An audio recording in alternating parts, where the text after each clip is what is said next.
I was a little surprised about some of the stuff I heard him saying. Because I was, I feel like I'm a pretty open-minded person, but of course we all have unconscious expectations. And I think my unconscious expectation was that it was going to be more so like, this is Christian hate. This guy is just sharing his views. Like, why are they dogging him? Mm-hmm. Yada, yada, yada. I mean, for me, generally, I feel like, so if I was a business, there's so much to talk about here. Like Yeah, generally, yeah, if I was a business owner, I would not ever hire or keep someone on that was anti-LGBTQ. yep, I just wouldn't. yep. And I think that's a different thing than someone, because I was thinking about this at the gym. I was like, okay, like, well, what it came to mind? What would somebody say in reaction to that if they were to argue against me? And they would say, well, you talk to Josh, and he's against gay marriage and all that. I think it's a little different because I am on like a kind of this podcast or debate forum. Yeah. It's very clear that I can kind of, it's just a different platform. It feels like more of like a it's I don't know, maybe I'll talk about it on the other end first and then I can come back to this. When you're a business owner, I feel like it's really representative of like you and the company you want to have, Yeah. right? And it's not like there's almost like not an opportunity to have pushback in the same way there is like a debate and a conversation. Oh yeah, for sure. You know what I mean? I don't know. I don't think I'm wording that exactly correctly, but like Could me and you can go back and me and you can go back and forth here, yeah, right? I But think like if it's a bit, just real quick, I'll finish this up. yeah, my If bad. it's like a business situation, Mm-hmm. there's not like every time somebody interacts with my anti-LGBTQ Yeah, yeah. employee, I don't have a chance to be there and say this isn't what I think. Whereas on these platforms, I always do. So Yeah. I think it's a little bit different. Well, But yeah. and like the goal of what these conversations are not meant to um they're not like us subscribing to every single belief of the other person. But yet we have this shared goal of creating conversation and creating dialogue and being able to put our ideas forth and be able to have the conversation. So even there's a similar goal in that we have, even if it's coming from a different place, which I do think is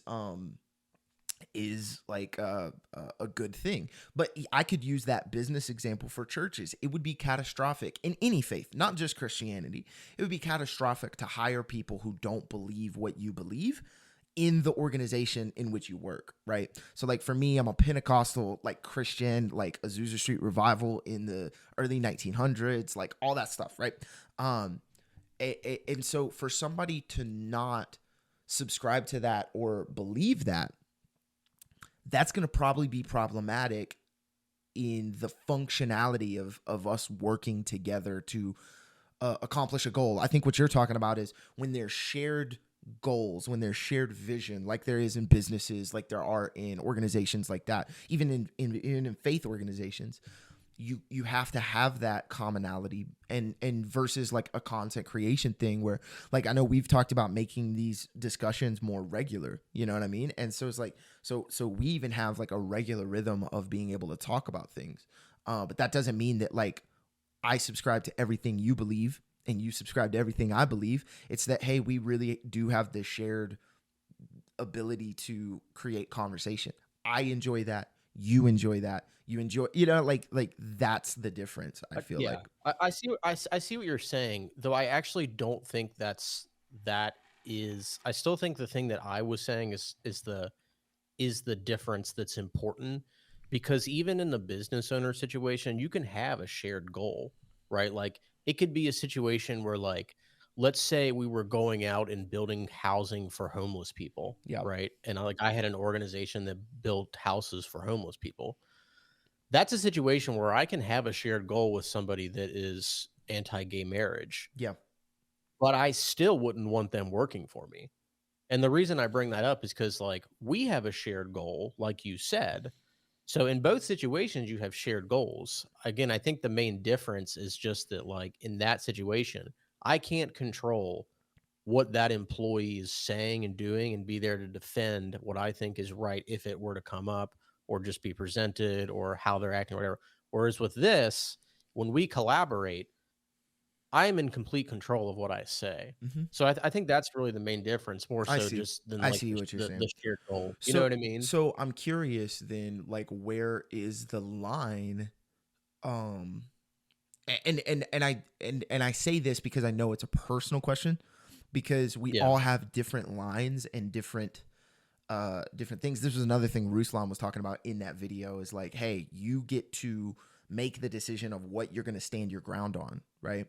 And With like yeah, he brought up the teacher's example. yeah, like I think I heard that and part of it or some of it. I fully agree. Like, I feel like every person, whether they're a Christian or not, gets to look at their belief system, gets to look at their values, get to look at, who they are, and say, I'm for this, or I can sit out on this one even though I disagree, or no, I'm going to take a stand and I'm going to actually draw a line here. I think everybody gets to choose that. So I'm curious because for you, like, where is the line between, obviously you don't want a bunch of robots that just do and say what you believe and what you think, but where's the line between, hey, you can have this individual belief, but then it harms the organization. Yeah, so it's just like I think for me, there's no easy answer for this question. I don't For sure. have like a once you have these exact set of behaviors, then you're cut off. What it's really going to be for me is about like core principles, and Yeah. this is what I was talking to a friend of mine about this. Like, it's actually I have a very similar view with like friendships and romantic relationships, where it's like we don't have to agree on everything, but we've got to agree on the core things. Yeah. Like if you're like there's a big difference between like a guy who's like I hate black people and a guy who's like I think we have a disagreement over these DEI policies. You know what I mean? Yeah. Because in both situations we're like clearly we both want everybody to have equal rights, but you just have a view that you think it should be less affirmative action and I think it should be maybe not even related to affirmative action at all. Yeah. And I'm not saying I actually think that. I'm just giving random examples. Yeah. Yeah. But that would be an interesting thing to talk about one time, though, is Yeah. DEI. But anyway, so I think the answer to that question and is that I don't have an exact answer. Yeah. It's just kind of whatever my Yeah. core I get you. principles are.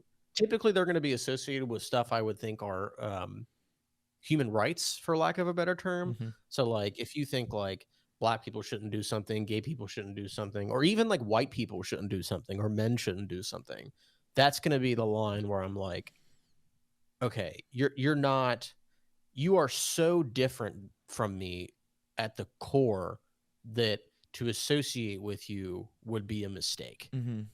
So that's kind of the best answer I can give. And it's funny that we're talking about this because um, a while back, I was actually talking to somebody at the gym about this, and I was talking to them. I think we actually talked about this the last time a little bit about Hmm. how, like, my thing with morality is everybody can do at least like one or two things, right? Whether that's like Yeah. being pro Yeah. labor, pro environment, pro animal rights, pro like donating to some kind of um, food donation, anti slavery, anti sex work, something, Yep. you know, anti trafficking. Yep. I'm actually not against sex work, but anti trafficking. Some you should pick like at least one of those two things. And I remember getting doing a discussion with somebody at the gym.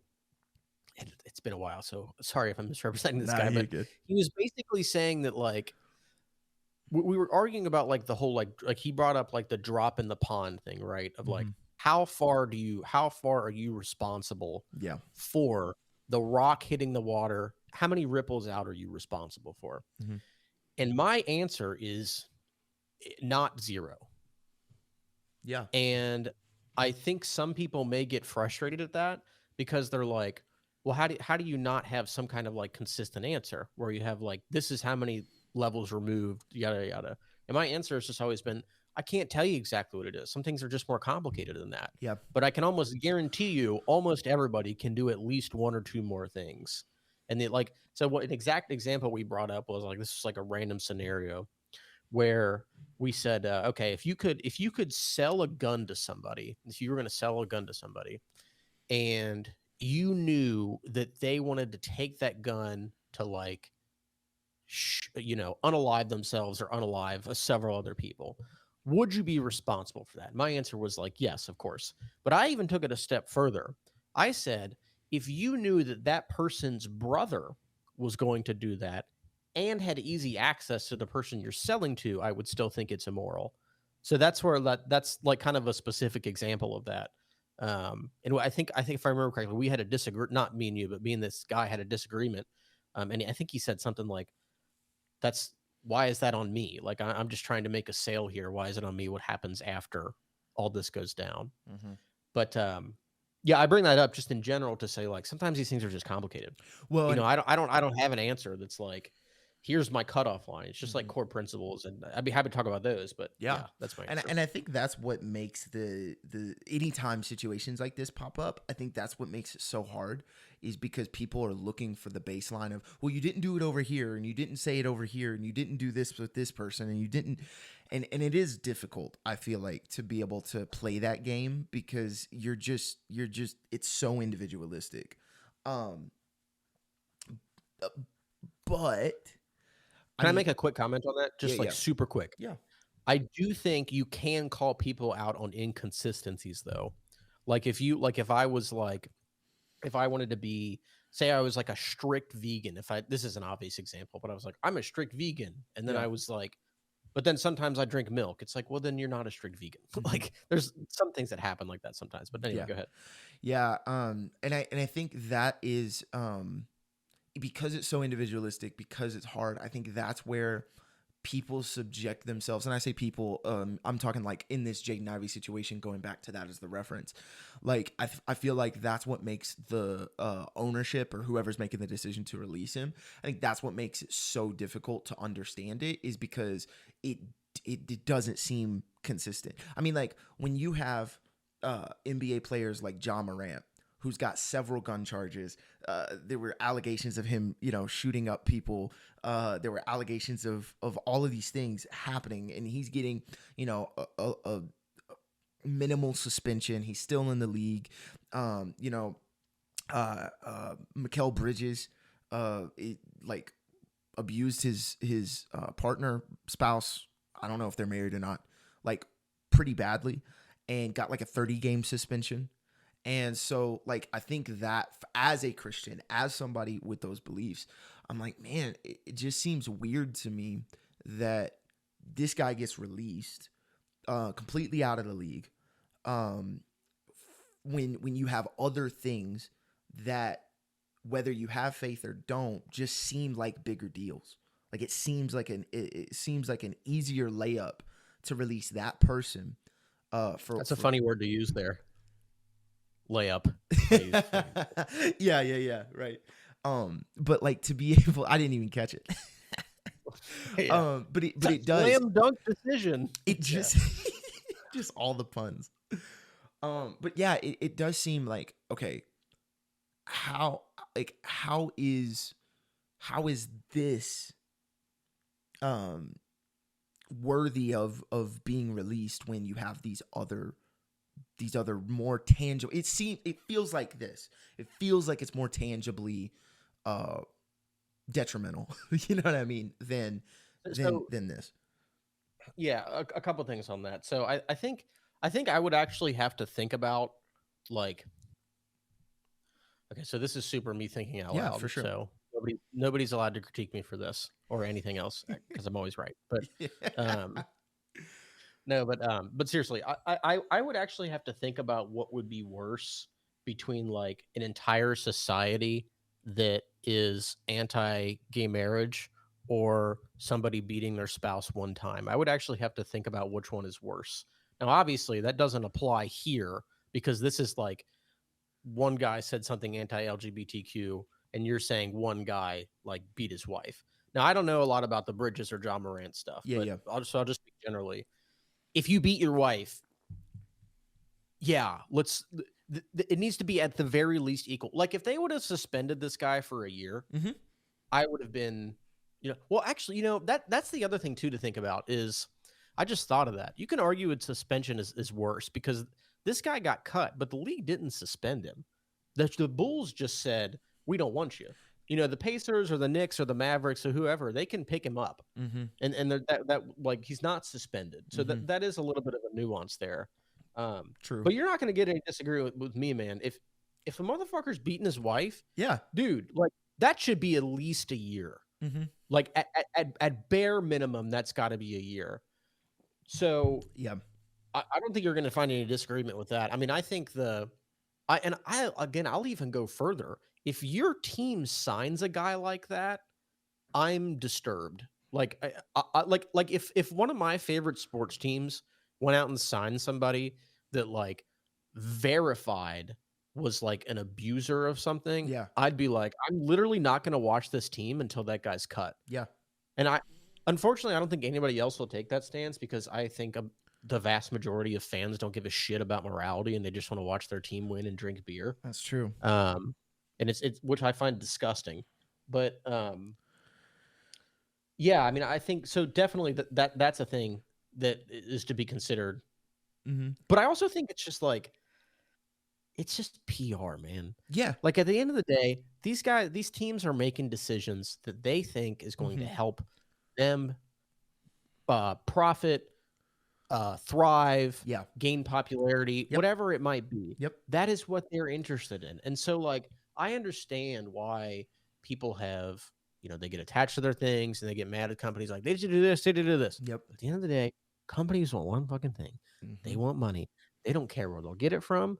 They will have a poster full of trans people if they think it makes it money. Or they'll have a poster full of like country white dudes with their shirt off in a beer if they think it makes it like, not that those two things are mutually exclusive, but you get what I'm saying. Yeah. These companies will do what they can to make money. But that's just, at the end of the day, that's what they're going to do, which is why I think people have more power than they realize as consumers. And I talk about that a lot. Obviously, there's producers they should be held, I think, to a higher ethical standard because they generally have more power, I would guess.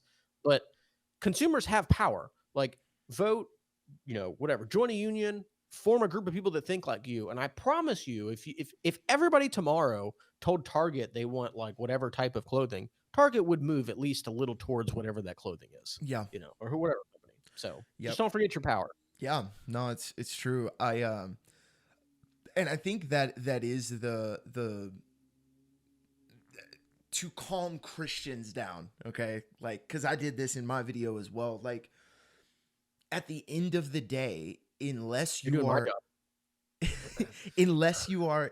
self-employed, by default, you're subject to the people that you work for or the organization that you work for.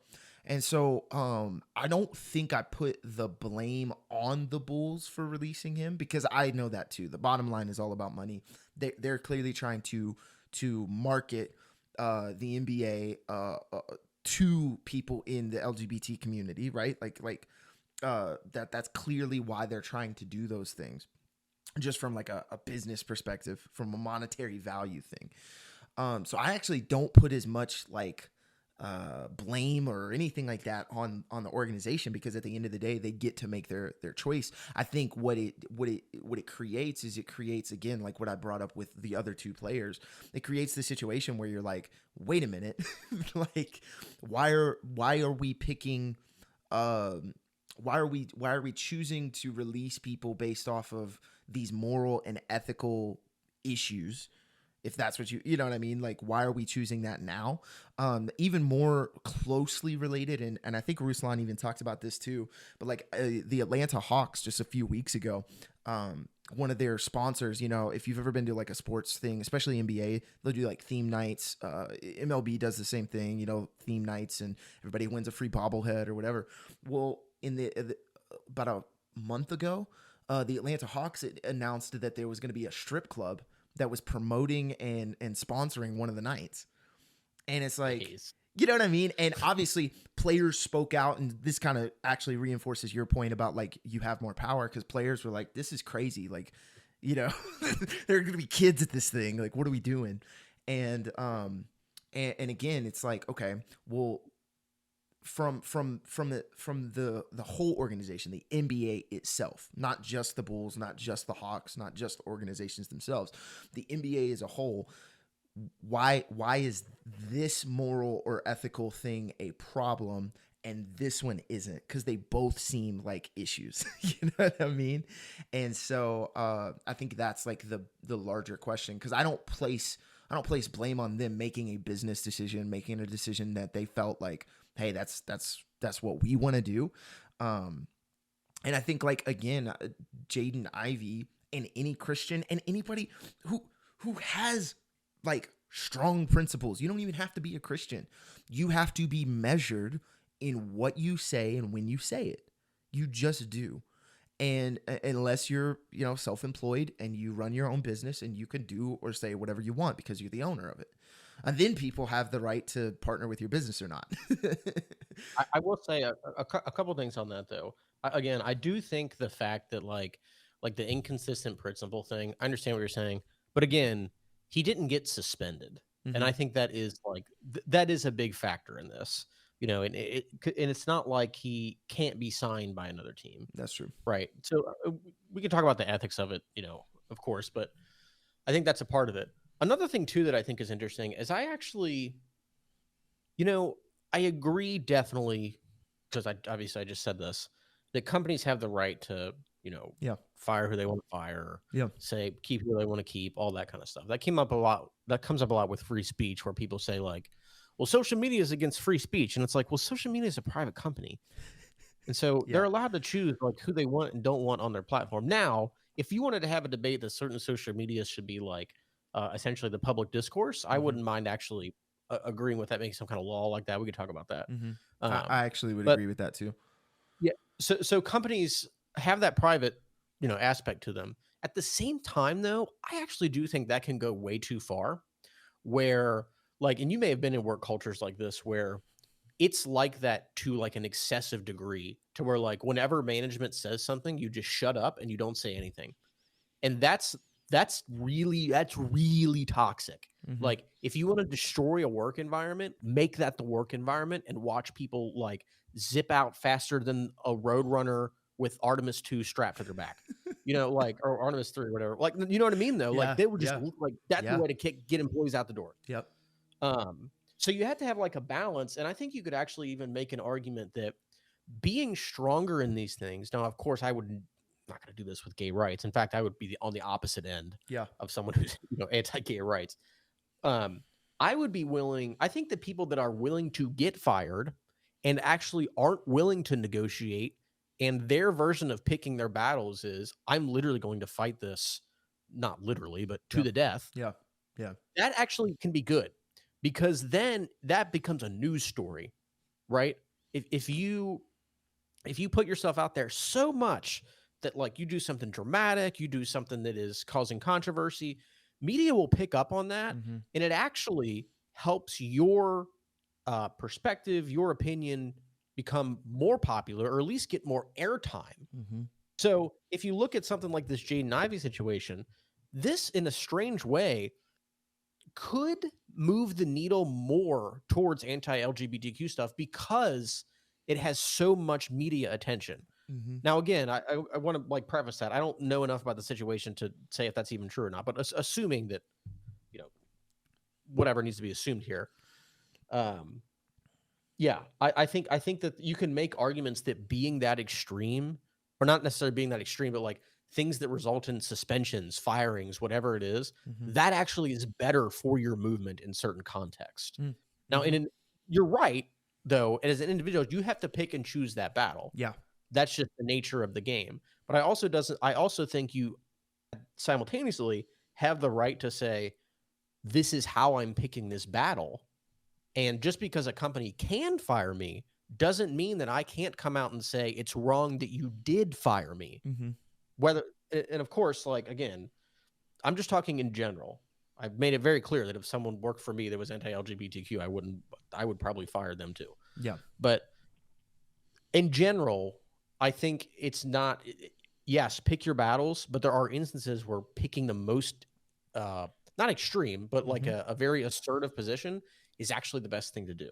Well, I mean, like you see this judicially, right? This is how court cases get picked up. It's by looking at, the fringe cases and being able to, and I say fringe, not politically like motivated or charged. I'm saying like the outliers where there's a different situation that can change a law or can change a decision or whatever. Those are the ones that get picked up and brought to federal courts and brought to the Supreme Court and actually argued, because there's a level of change that they can enact. So I agree with what you're saying there.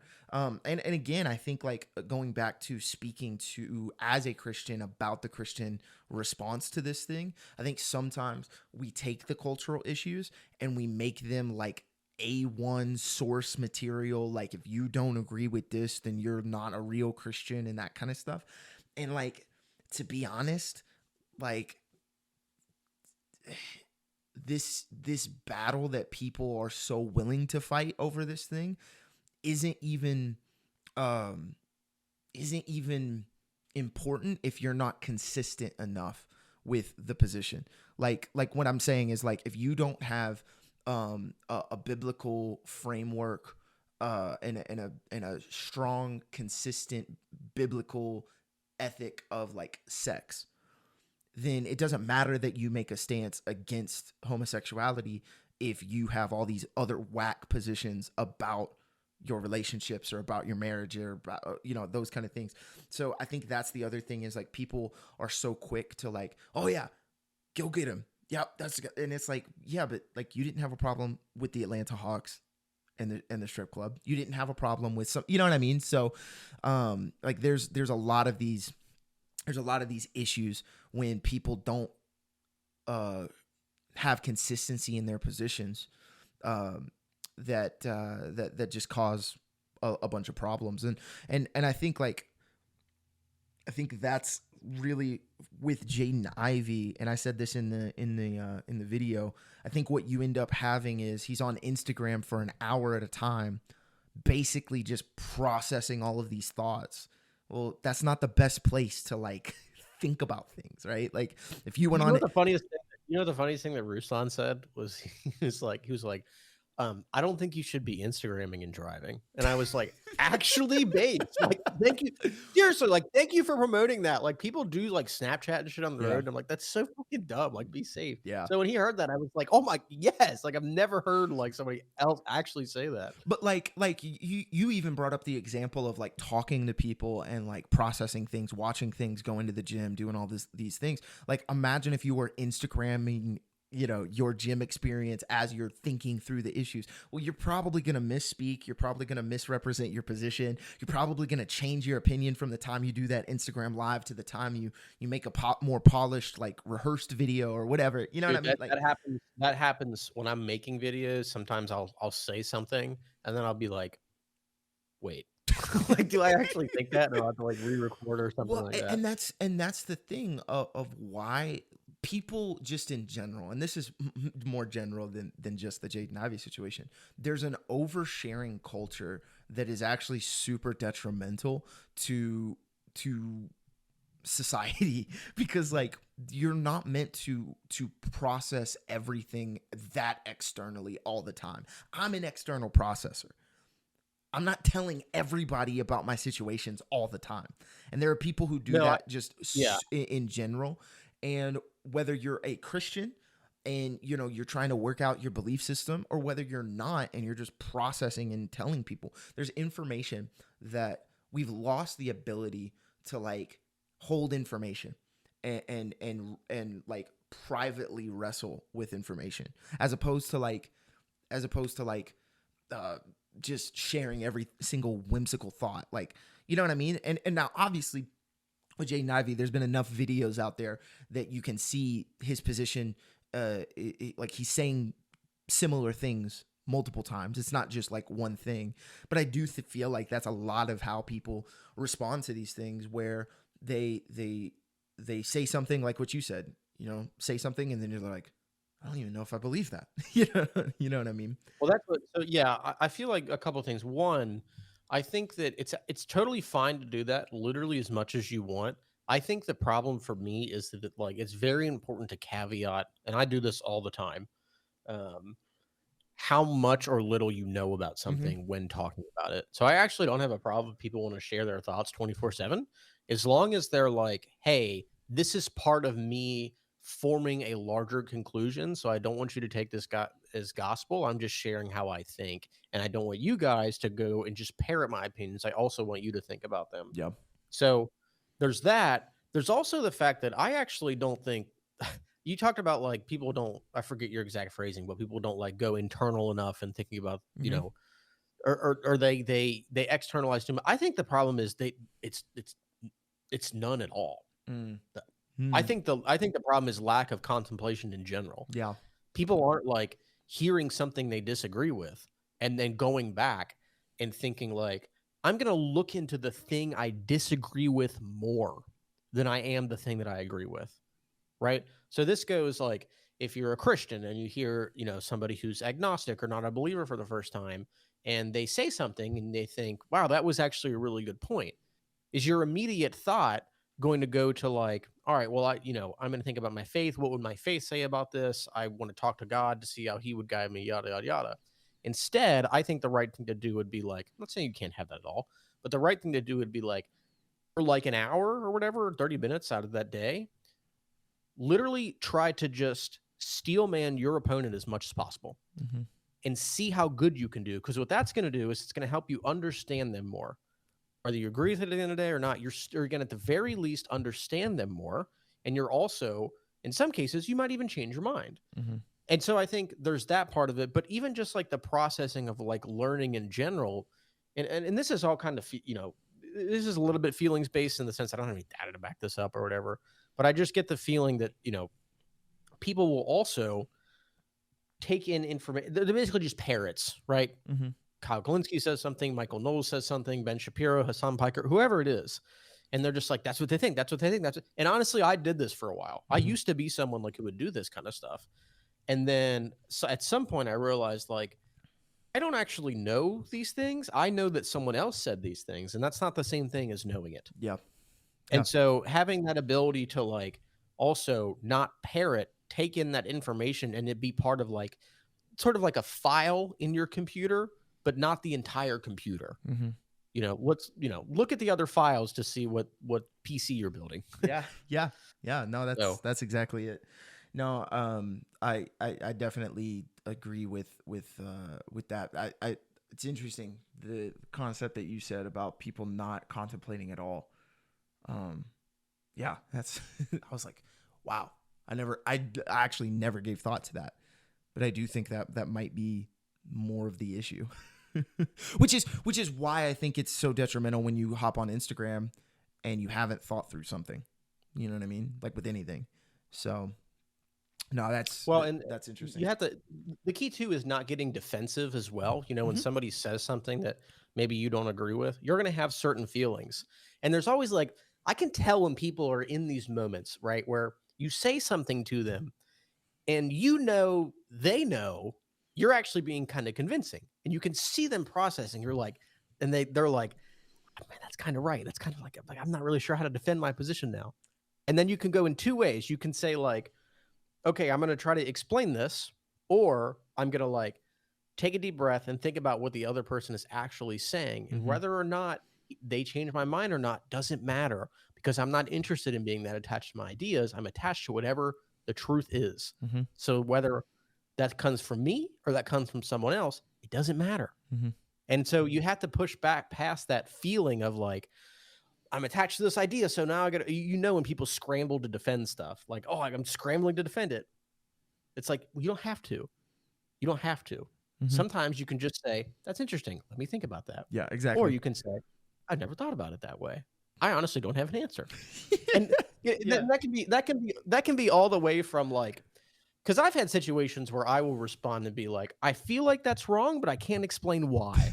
You know what I mean? Yeah. So it can be anything from that all the way to like straight up, you're just right and I've been wrong, and it can be anywhere in between. Yep. So I think that's how to be productive. Yeah, for sure. No, yeah, it's definitely an interesting thing for sure to think about and look at. And I think that I have a video on it if you want to see kind of, I go into some other things too, because like, I don't know if you saw Mike Vrabel talk about Travion Henderson. Did you see that one? I saw a little quote where he said something like, we want people to have their faith, but we also need people to be, what was it, like be educated on the issues or something like that. Yeah. And I mean, like, again, that to me was like a bigger deal even than some of the other, like even the initial thing that happened to Jaden Ivey, I felt like, because it comes with this presupposition that like, oh, if you just become more educated, then you wouldn't hold the position you hold. And like, I don't necessarily agree with that. But I do in a way. I think I wouldn't. I I don't know understand what he's exactly what Vrabel saying. said. I understand what Yeah, he's saying, my but position would be if you are. I think if you're doing proper critical thinking, you would come to a pro LGBTQ position. Now, I think if he said that, that might sound a little worse than that might sound bad. but You know what I mean? And in his context with his profession, but straight up, that's just what I think. well, and again, I mean, he said it at the end, like we want to be an inclusive organization. Again, going back to that bottom line of we're trying to, we want LGBT people to buy our jerseys and our merch and our stuff and our tickets, like that. That's what that really means there. But like again, I think like the that even becomes a bigger problem to me because it discredits people of faith as saying, oh, if you just had more information. But Yeah, I understand why that's a problem for you for sure. I just straight up don't disagree with it though. I mean, I don't. Again, I don't know exactly what he said, but I do agree with that line of thinking. Like I said, I don't think you. I think if you're doing serious critical thinking, I don't think you can come to an anti-LGBTQ position. I just don't think so. mm-hmm. Like when you weigh the pros and the cons, when you weigh like what it does for society, what it does for individuals, I just think it's I don't think you can come to that conclusion and do good critical thinking. Mm-hmm. We had a discussion about what a year ago on this. I think it might be a good time to revisit it, but yeah. Yeah, I no, we understand. can. I mean, we don't have to today, but Yeah, no. it's funny that you say that. I was looking back at our text and I saw something from like 2024, and I was like, "What?" I was like, "Dude, we've been talking like for a long ass time, Yeah, like dude. off and on, like that's Yeah, crazy." it's awesome. But So I had the Jaden Ivey situation kind of brought up. What did you want to talk through or talk about? I'm kind of game to go anywhere. So let me look real quick. I know we had something about I had mentioned clavicular. But we don't have to talk about clavicular if we don't want to. oh man, you know, But like it would be interesting if since you have the more powerful computer to like share some I of do. some of those links and just screen share and just get reactions to some of that stuff. Because like Yeah, here's I have yeah, go for it. no idea how to do that. I got you. So, so that's like if I had to figure that out another Here, time. I could I think I could do it. Let me try something here. Okay. But I I'm didn't still a realize little bit of a I didn't digital realize I kid. was talking didn't realize I was talking to a boomer. Hey, listen, I'm bald. My hairline's gone. I don't know how to run Oh, Discord. I might start turning the fluorescent lights on. that's actually so funny. What's gonna be the easiest way to do this? I think it's gonna be oh shoot.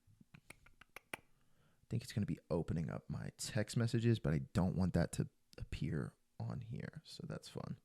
Oh God, please don't do that. Yeah, no. You know what? You know what I can do? What can you do? I can do all things through Christ who strengthens me. Oh, no. I don't think turning off my camera is gonna do it. I've got a way to do it. Honestly, dude, my biggest fear is that if I try to share something, like I can figure it out, but my biggest fear is that I'm going to click something wrong and then like cats show up. Or... I got you. Hey, out of the videos that you shared with me, which they're one? all like omega long. Oh, okay. So that they're all like interviews. I got you. Well, maybe we just table it. But yeah, we can table it. I mean, I can talk about it briefly. I can talk about first impressions. Oh yeah, go for it. Because I've seen, like, to be honest, while you're formulating all that, like I saw a little bit from him, and to be honest, I was like, oh, dude, this guy's insane. And I literally had no idea of how much of a following he's gathering and how influential he's actually becoming. Like, it's crazy to me. So yeah, it's crazy. So a couple first reactions to him. So I feel like he is like, and I want to stress this is the first reaction because I always like to really try to know about people before I talk about them. So Yeah. maybe something I'm missing here, but he he strikes me as someone who felt that feeling when you were 12 and 13 that you were maybe not as good looking as other people. You were maybe a little bit of a nerd. You maybe had a few things wrong with you. And then he did that thing where he said, "Oh man, look at these like movie stars. Look at all these actors. Man, I want to look like them. If only I could look like them." And then he took that if only I could look like them as like his life mission. Mm. And he just like absolutely 1000% went for every single part of that. And along the way, I don't know if he developed the other emotional things that you develop normally as you get older. Yeah. You know what I mean? Like just like the looks matter, but they're not everything. There's other aspects to it, yada yada yada. Hmm. So that's the first thing. The second thing is he kind of reminds me of like, and I don't mean this word in a positive way. I mean in a neutral way. He's like an evolved Andrew Tate. Mm-hmm. And so what I mean by that is like when Tate comes out and talks about his perspectives, and I know really almost nothing about him. He seems to be very like loud about things and very like, yeah, I'm gonna like look good and do all these things and maximize this money, all that. I don't know if Clavicular talks about money much, but Tate is really loud, Mm-hmm. right? He'll be like it wouldn't surprise me that if Tate had something like, fuck the libtards or something. And it's like that's how he gains his like Yeah. that's part of what he does. Mm-hmm. But Clavicular seems to wanting to be avoiding that. So like if you watch his interview with Piers Morgan, Piers, and I hadn't seen all of it. From what I've seen though, Piers hits him really hard on the fact that I guess Clavicular was like in the car when some kind of like Nazi song was playing or something, and he was with like I think Oh maybe Tate and yeah, I Ryan. saw that clip. It was like both the Tate Yeah. brothers So and Nick Fuentes, and yeah. yeah. So, and I don't remember exactly who was in the car, but Piers was trying to press him on that, and Clavicular was like, "I'm not political. Like, I'm not going to get involved in that kind of stuff." And it was like, and my first reaction was like, "Well, I don't know. I haven't heard the song myself, but if you're in the car and singing along or playing along, again, assuming this is true, to a song that's like a Nazi song, brother, you're doing something political. You can't just not choose to be political. It's like if you went outside and it's raining and you're just like, I'm not wet. I'm like, I don't care if you think you're not wet. There's water on you. It's true. Like, what are you talking about? It's true. So that was the first part of it. But the reason I bring up the like evolved Tate thing is because I think what Clavicular, or whatever they say, could be doing is this more like the fact that he's subtle about that. I think it allows him to sell his position better. Do you know Yeah. what I mean? Because Yeah. like if you want to sell like the importance of like looking good and doing that or whatever, what you would do is anytime something controversial comes up, you would say, I'm not talking about this. I'm talking about this. I'm not Mhm. talking about this. I'm talking about this. Yeah. So what the reason that matters is because it's more subtle. I think if you're like a teenage boy or whatever learning, you become like a looks maxer, but then like you subtly may also pick up like maybe some like neo-Nazi stuff along the way. Or you know what I mean, or some anti-black stuff along the way. Whereas if Tate is coming out and he's like, fuck the libtards, there may be another part of the population that maybe they like that, but I think there's some part of it that's like, I don't know about that. I don't know about so it might push those people away. Yeah. Whereas again, with Clavicular, if it's more subtle about it, if it's kind of underneath the looks maxing, it kind of comes up with it and you don't even realize it as much. Yeah. So that's just kind of a theory. I'm not married to that. Because I feel like sometimes the people that are loud, that's like a whole nother crowd that you can influence. Yeah. But I anyway, I but I don't know. Look, I hope that, and this will be the last thing as far as first impressions on him. I actually think he's kind of figured something out, which is that looks are important. And I actually push back sometimes on people who are a little too far and they're like, looks don't matter. Like the attractiveness of people that are like 600 pounds is the exact same that are people that are fit. It's like, yeah, things are subjective, but at some point, like the majority of people are going to think this person is more attractive than this. Like it just is what it is. I think it's fine that he's catching on to that, but the problem is it's like that's like all he is. It appears to be. Yeah, that's all he is. But and here's the funny thing is like he's one of those characters that even as you're talking, I thought I was unfamiliar with him, and like you even when you texted me, you were like, how do you not know? And it was like, okay, even just joking, but yeah, no, I know, but like even in your explanation, I was like, oh yeah, I did see that. Oh yeah, I did hear about that.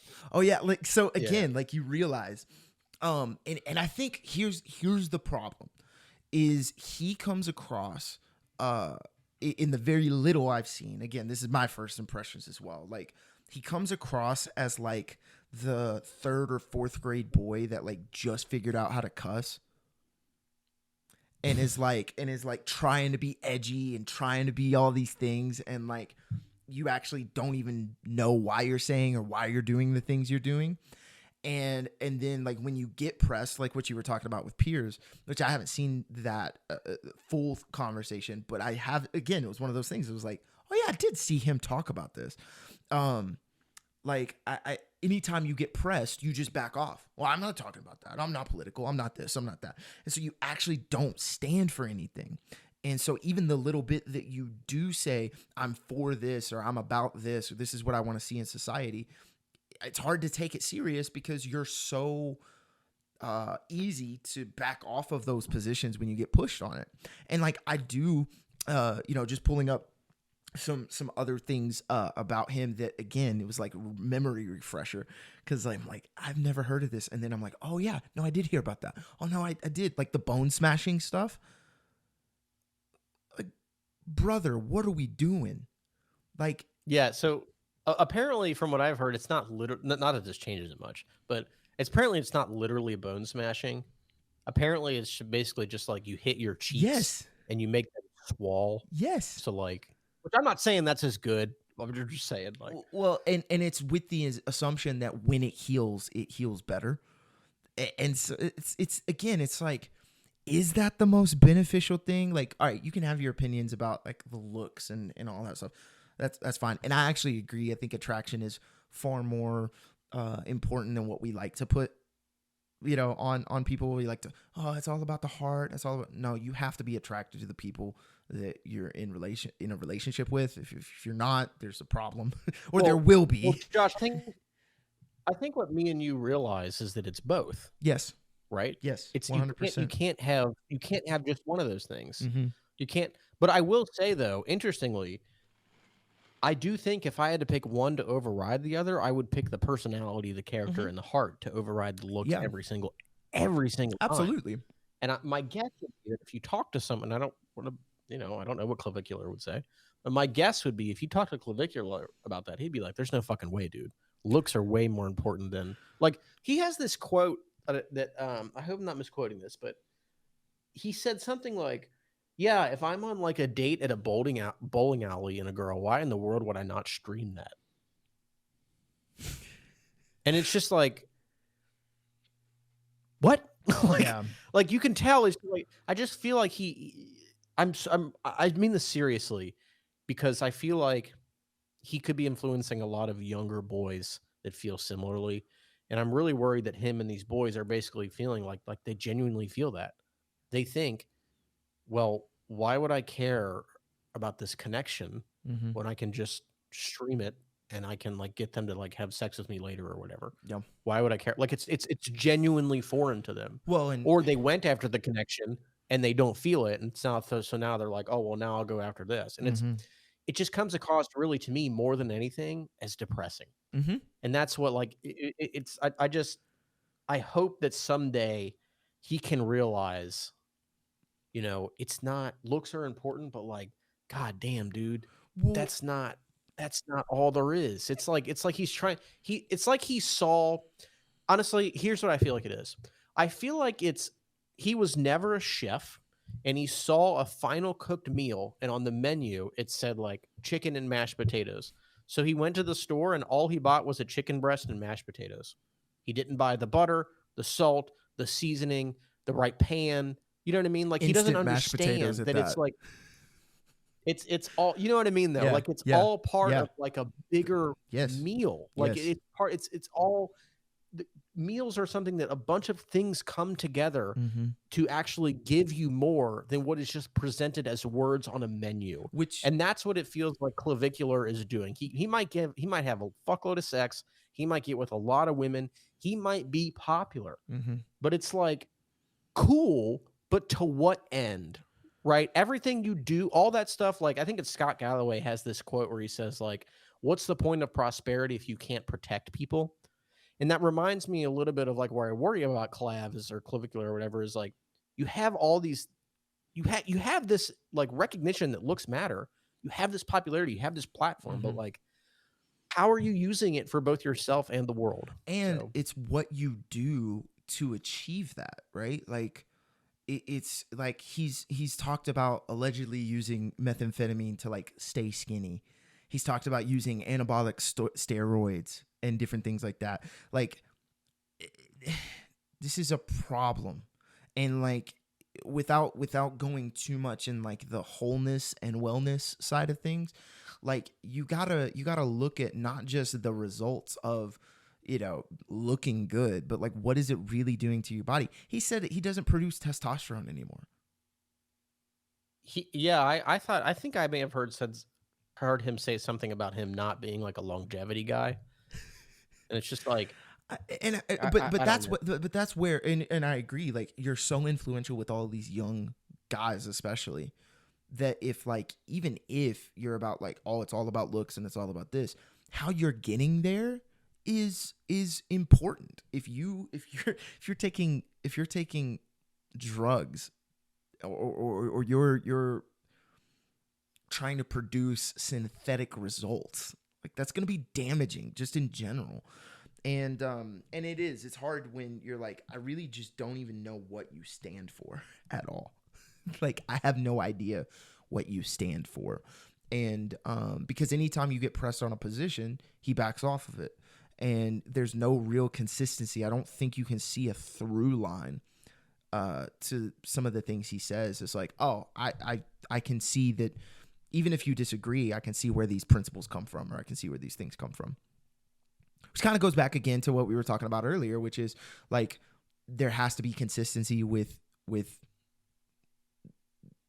the frameworks and the beliefs and the ethics and morals and all that. There has to be consistency there. But yeah, like I said, it'd be great to find it like a shorter clip to like just both of us kind of respond to and give thoughts on. So Yeah, I wish I knew how to do it, but unfortunately I'm a little dumb. I got you. I can get all of that set up next time. I didn't have it set up before. So No, and I can figure it out too. I wonder if you can share your screen through Discord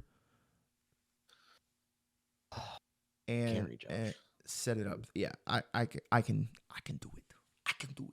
No, I'll do it. I just need to figure out how to do it off stream so I got don't you. accidentally click on and reveal information. It's not that like I'm pretty with text you. savvy. I can I'm with figure it you. out. I just don't want to reveal too much.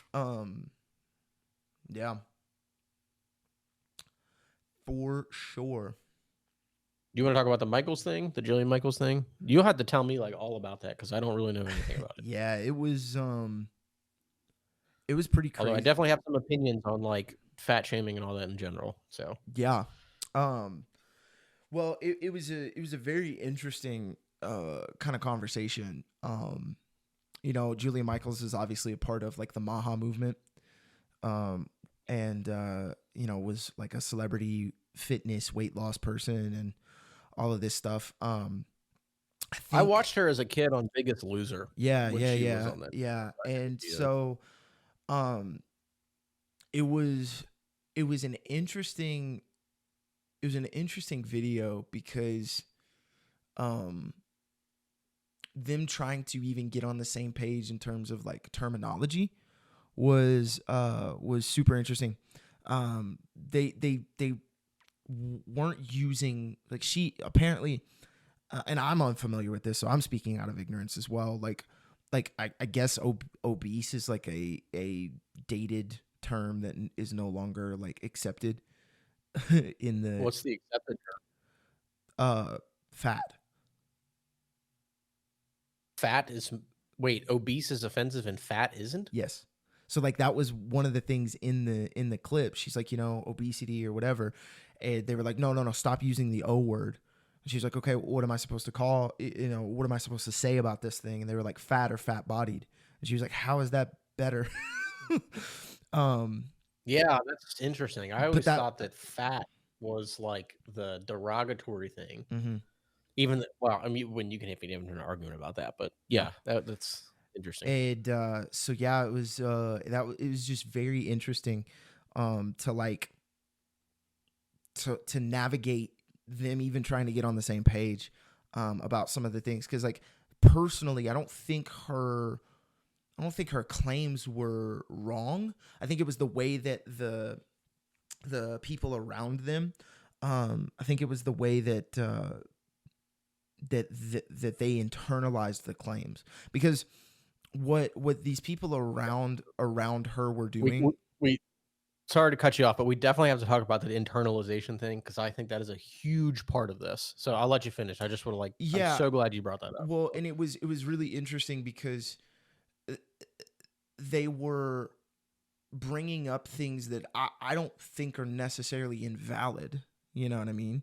But it really just didn't address what she was trying to talk about. And so, like, it came with every time somebody would get in the chair, there would be, the personalized story of how they came to be in that position. Um, and I think there was some trauma for sure in that. But I think like with any sort of like nutritional um stance is the wrong word, position, any sort of like any sort of like conversation about weight, it has to take both, and because like there were people who were just straight up refuting uh scientific claims. And I know they have like the fact checker on things, and so some of the numbers were wrong, but it was like they never even wanted to address that. It was all the mental and the emotional and the experience based stuff of how they got there that kind of drove the conversation. So even watching them try to get on the same page was really hard. Um and so yeah, I think like it was one of the more interesting ones that I've seen, and I watch a lot of those episodes. I think the format is really interesting, not because I think it's a great way to get information, because people just talk over I each think the other or vote format it. is cancer, dude. I think the format is Well, terrible. I wish here's what I think is interesting about the format is the fact that you do get to hear perspectives that you otherwise might not have.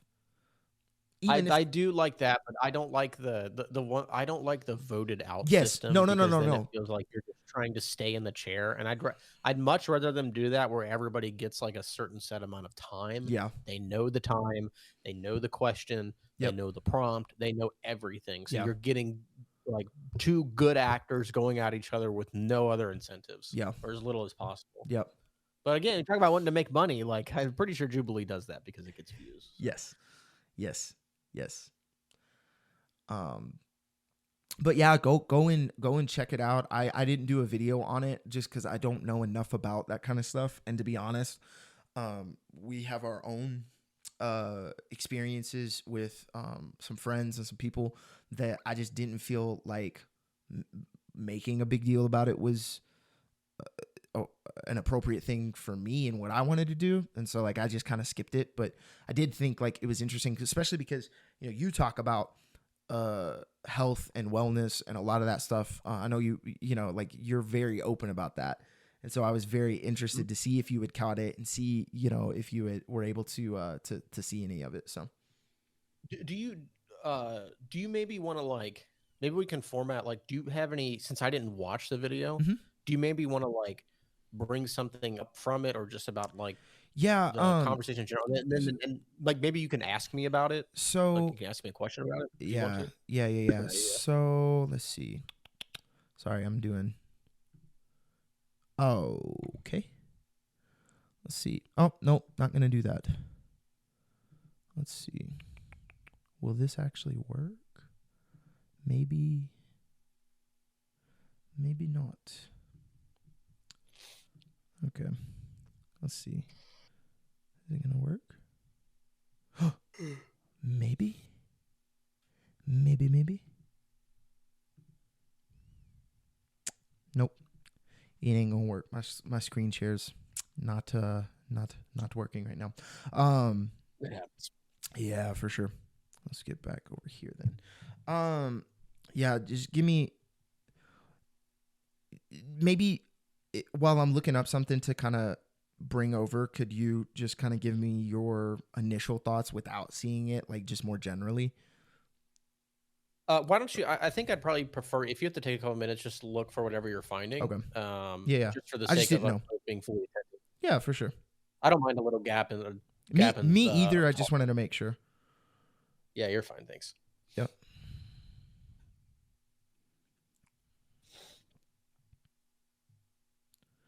Let's see.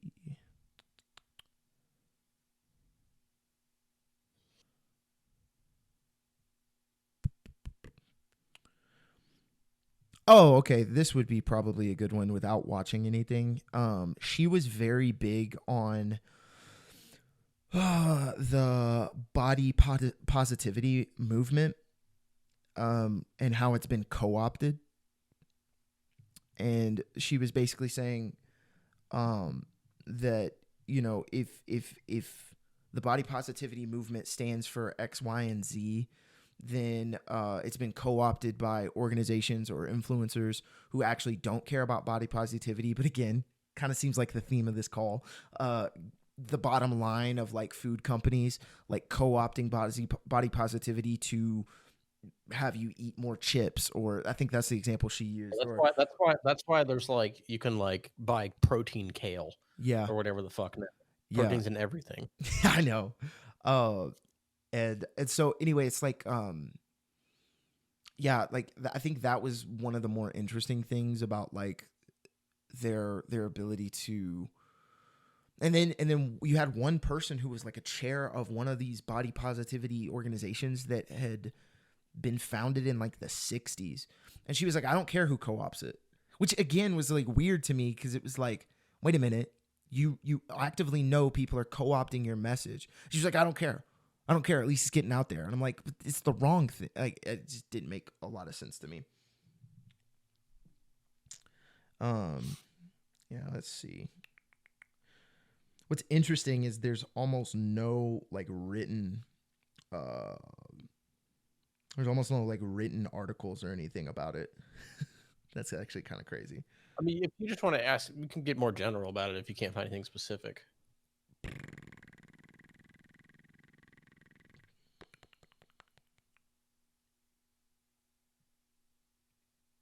Hmm.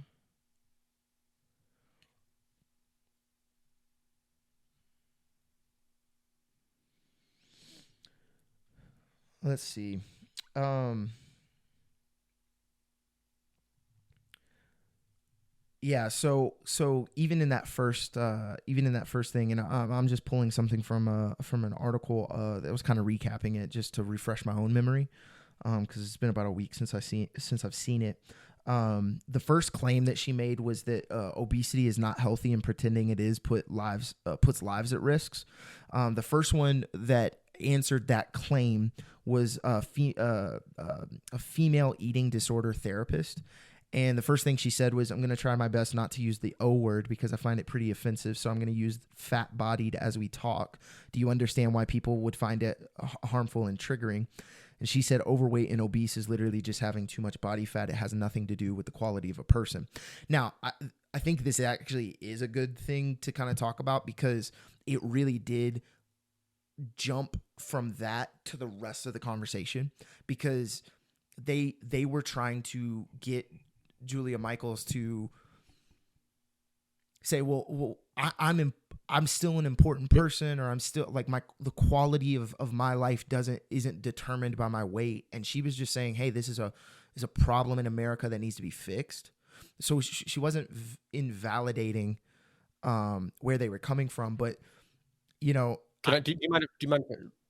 Sorry. Yeah, I was just gonna say, do you mind if I jump in here? But you can finish. No, go for it, because like I'm trying to give you something to prompt it. explain Yeah. But No. So here's people this actually. Yeah. Go ahead. People were basically putting their whole identity in their weight and their outward appearance, in the way that they were responding, and she was just trying to have the conversation. So that's why I think it's a good jumping off point with that prompt. Sorry. No, you don't have to be sorry at all. I'm sorry for interrupting you. This actually connects very well with what I was saying earlier. Yeah. So earlier I was talking about how if you really want to be a good critical thinker, if you really want to be someone who is interested in growing your mind, your intellect, educating yourself and the world around you, you cannot be too attached to your ideas. Mm-hmm. Because what happens is, if you're too attached to your ideas and someone critiques their idea or your idea, Mm-hmm. it then feels like they're critiquing you internally at your core. Mm-hmm. But if you're able to separate those things and say, look, I strongly believe this, but not so strongly that I can never change my mind, Mm-hmm. then you're going to be able to grow. Yep. Right? Yeah. So very similarly, when it comes to weight loss, or when it comes to like body positivity, I feel like it's very similar. So, Josh, are you looking at something, or are you? Yeah. I'm just I'm got something from that article. Okay. Yeah. Okay. We can bring that up in a second. I just want to make sure we're like, because this is kind of like important to the core of this. Okay. So it's very similar with body positivity and how you look at yourself. Mm-hmm. And I can actually give you a direct example of this. So I recently went on like what's called like a cut, which is like a period of weight loss. Mm-hmm. Ideally, in a cut, you maintain muscle. So I was doing weightlifting training, protein was high, all that kind of stuff. I looked in the mirror, and I remember one day I was telling a family member about this, or how I said, like, yeah, I look in the mirror and I'm like, man, I forget exactly what I said, but I said something like, I just look disgusting. I don't like how I feel. I think my belly is way too big, something like that. And their immediate reaction was something like, oh, you have to understand you're also beautiful the way you are. I think the problem is when people look at themselves, they won't call themselves overweight, fat, needing to lose weight, whatever it is. Because when they say that, there's no difference between that and saying, I hate my entire self. Mm-hmm. And so very similar to the ideas thing, you've got to be able to separate what you look like in your health from the core of you as a person. I can meet someone who's 600 pounds and is going to have a heart attack at 36 that it has way better character than some jacked 52-year-old at the gym. Mm-hmm. They're like, it's just like, that's just the way reality is. But I think a lot of times the problem is for some people who want to lose weight, they can't differentiate between those things because they're so attached to their weight as part of their identity that if you critique it, if you use any words that are in any way, shape, or form not aligned with how they feel exactly, it is an attack on their entire identity. And it's so funny. It's not funny, but it's interesting that this is coming up with these similarities, because I actually think this happens sometimes with people who are religious, is that when you critique something that's like close to their faith, you can't. It's like a Jenga tower. If I pull out one piece of the Jenga tower in the faith, well, then it might get in your mind that the whole thing is going to fall apart, and you don't want to do that because you're super attached to your faith. Mm. It's similar with the weight loss stuff. in the sense that like any critique of like the I'm trying to take out this piece of Jenga tower to help you. There's like I'm trying to take out like here's your weight. Let's just take a look at this. Beautiful tower here. No problem. Great character, great personality, excellent career. But they see it as like if you take out this, you might as well crash the whole tower. It's over. And so I think that and to be fair, I don't have any data to back this up. This is just the vibe I get. I think that is like so important to separate those things. And at the same time, I want to really emphasize this. I totally understand that this stuff can be very, very emotionally difficult for people. Like I understand, I have a lot of empathy for this. I understand there are eating disorders. I've worked with people that have eating disorders in multiple facets. I have a lot of empathy for it. I think that people that bully fat people, that is an absolutely atrocious thing to do. Yeah. Why you would ever want to pick on somebody who needs nothing but positive support, who needs nothing but love, who needs nothing but positive encouragement, and you want to be the asshole, that is like the closest thing, one of the closest things to evil that I can think of. Like genuinely.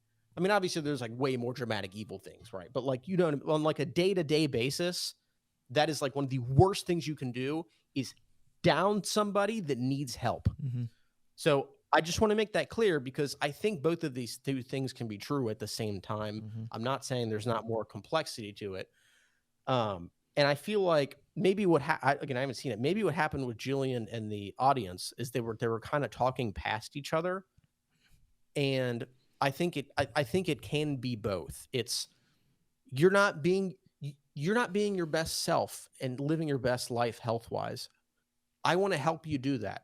That's going to take two things. That's going to take me being compassionate. That's going to take maybe talking about your mental health. But it's also see, even I'm doing it. And at the same time, it's going to have to be a conversation to admit that you are overweight and you are not aligned with habits that are going to help you, with exceptions of like certain things that, you know, thyroids or whatever.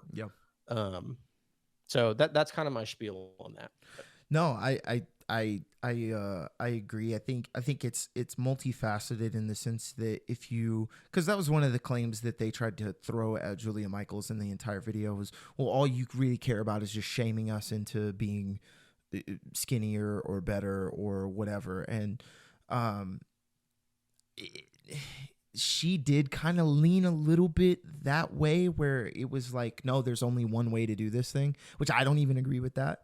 Some people do that. Some people are like disgusted by fat people, and that's like, that's weird. Without reading too much into it. Did that, but. Yeah, I again, because I've seen it and you haven't, you can kind of see a little bit of that maybe. But at the same time, I think it's both. And especially when you do have these really tragic things around weight, and there were some really tragic stories, even anecdotally, that they were sharing about, like, you know, there was one who was like, my mom had a experience where her mom, my grandmother, was overweight, and so that caused fear in her for me, so she put me on a diet when I was 6 and all that. It's like, that's awful, you know what I mean? But again, like, it's both, and because there are some things to address with that. Like, you do have to address the physical aspect as well. And I think where people really, I don't know, man, I for me, at least, as I was watching it, like, I feel like there has to be a margin, like there is with a lot of the science that you see. There's ranges for a reason, because nobody's going to be optimized fully all the time for all of time. You know what I mean? Like, you're not Clavicular. But and so there has to be a little bit of leeway, which is where I think, like, a person like Julia Michaels could be more charitable in giving that. And that's really the balance. But I do think it's the ultimately being able to understand that identity is not completely wrapped up in this thing, nor is it an attack on your identity to address things that are in a more physical, tangible kind of way. You know what I mean? Like it is both and. You know what I mean? I think so. Can you maybe say that last part again, just to make sure I'm understanding what you're saying correctly? Yeah, I think you have to look. This is basically what I'm saying from the beginning. I've said I think it's multifaceted in the sense that it's not just attacking or addressing a physical like problem or issue or whatever, but it's also not just an emotional or a mental, or like a like a internal thing. You know, like it's both and. You have to address both and. To neglect the emotional and mental side of any sort of health and wellness journey that people are on would be problematic, because then you're just leaning into the physical all the time. But if you're only leaning into the emotional and the mental, then you're kind of neglecting the physical. And so it really does have to be a both and is what I'm. So yeah. I'm just kind of sorry. I'm just. I think part of it's just me having a tough time. I just sometimes I just get spacey For sometimes. sure. But just to make sure I'm summarizing you correctly, basically you're just saying that there has to be a balance between like you have to understand the emotions of it and Mhm. understand that there simply are physical facts that will change the way your body looks and that will Neglect, change your yeah. health. Neglecting one Yeah. side is going to be problematic. Neglecting the other is also going to be problematic. Yeah, no, for sure. I think the first thing I would do, like here's I think like a simple test. If someone if you I don't know if I should say this because I'm not a medical professional. Mm-hmm. Yeah, maybe I'll hold back on For that. sure. I don't know. I kind of do want to say it though, because I do think it could be. I'll just caveat with saying that I'm not a medical professional, so don't take me as I am one. Yep. I think if somebody tells you a simple fact such as being in a calorie deficit would lead to you losing weight, if you don't have some kind of like um pre-existing condition, disease, something like that, if you get like offended by that kind of comment, probably that's something you should explore because that's just like a fact. It just is. And there's no, I'm very critical of people who just say facts and they'll just say them as if like oh, I'm just like stating it. Like remember the Warren Smith video I did and Mm-hmm. I think the guy on there may have been saying something like, well, black people commit the majority of the crime or whatever it was. I can't remember if that's Yeah. exactly right, but it's like, yeah, that's true, but like what, so what? Like why are we talking about it? Why are we talking about it? Like just stating that isn't enough. Yep. So I'm really like I'm empathetic to that, but I think in this instance, when I'm saying like if you reduce calories, most people would lose weight. I'm kind of giving you like the prescription there, right? Which is like you should consider this, and if you get offended by it, it's not. I'm not saying. By the way, I'm not saying like you're a triggered little lib and you're offended. I'm saying as like a part of like your mental health. I think if that offends you, it might be in your best interest to ask why it offends you Mm-hmm. because there might be something deeper than that.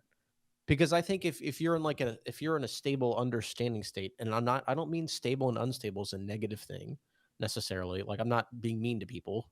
I just mean like if you're in a state where you're rationally thinking about things and your emotional well-being is in an overall good place in relation to weight.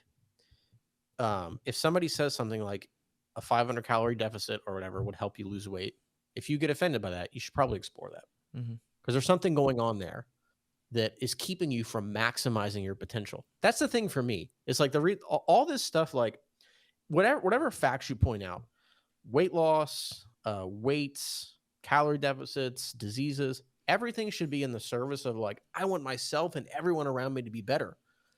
Yeah. So I'm not telling you like this would help to make you feel bad, right? I think that's a lot of part of it too, of like asking yourself, why is this person telling me this? What is their intent? I feel offended by it, but are they saying something offensive? Right? Because those are not always the same. Those are not always the same thing. Yeah. You know, and everybody it's probably a common experience for everybody across all of life. You know, your wife says something, your friend says something where you're like, fuck you for saying that. That hurt my feelings. But then, like, if you know, we talked about this before, if you know they're a good person, Yeah. right? It's like, you know, you said it politely, you weren't rude. I just didn't want to hear it. Like, you're probably just trying to help me, but I don't want to hear it. Yep. So yeah, I mean, it's complex. I will say one hot take. I think I guess this is a hot take with fitness that I do have. I think there is a movement that has some usage where people say stuff like, you know, you want to like ease into weight loss or calorie restriction or whatever it is. I think that works for some people, but I think for other people, you should actually consider going like cold turkey on your habits, because I kind of look at it like this. Like if you were driving like a car, right? And you needed to get to the finish line. But along the way, you could maybe like swerve around some cones and have a little fun, but you can still get there, right? In order to do like the swerving, to have the fun and get to the finish line, you first have to know how to control the car.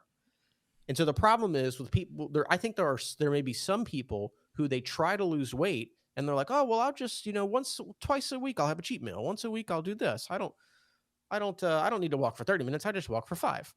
I think there's some people where it's like, since they don't know how to control the car yet, that's them trying to get around the cone and get to the finish line. But because they don't know how to drive, they crash off the road.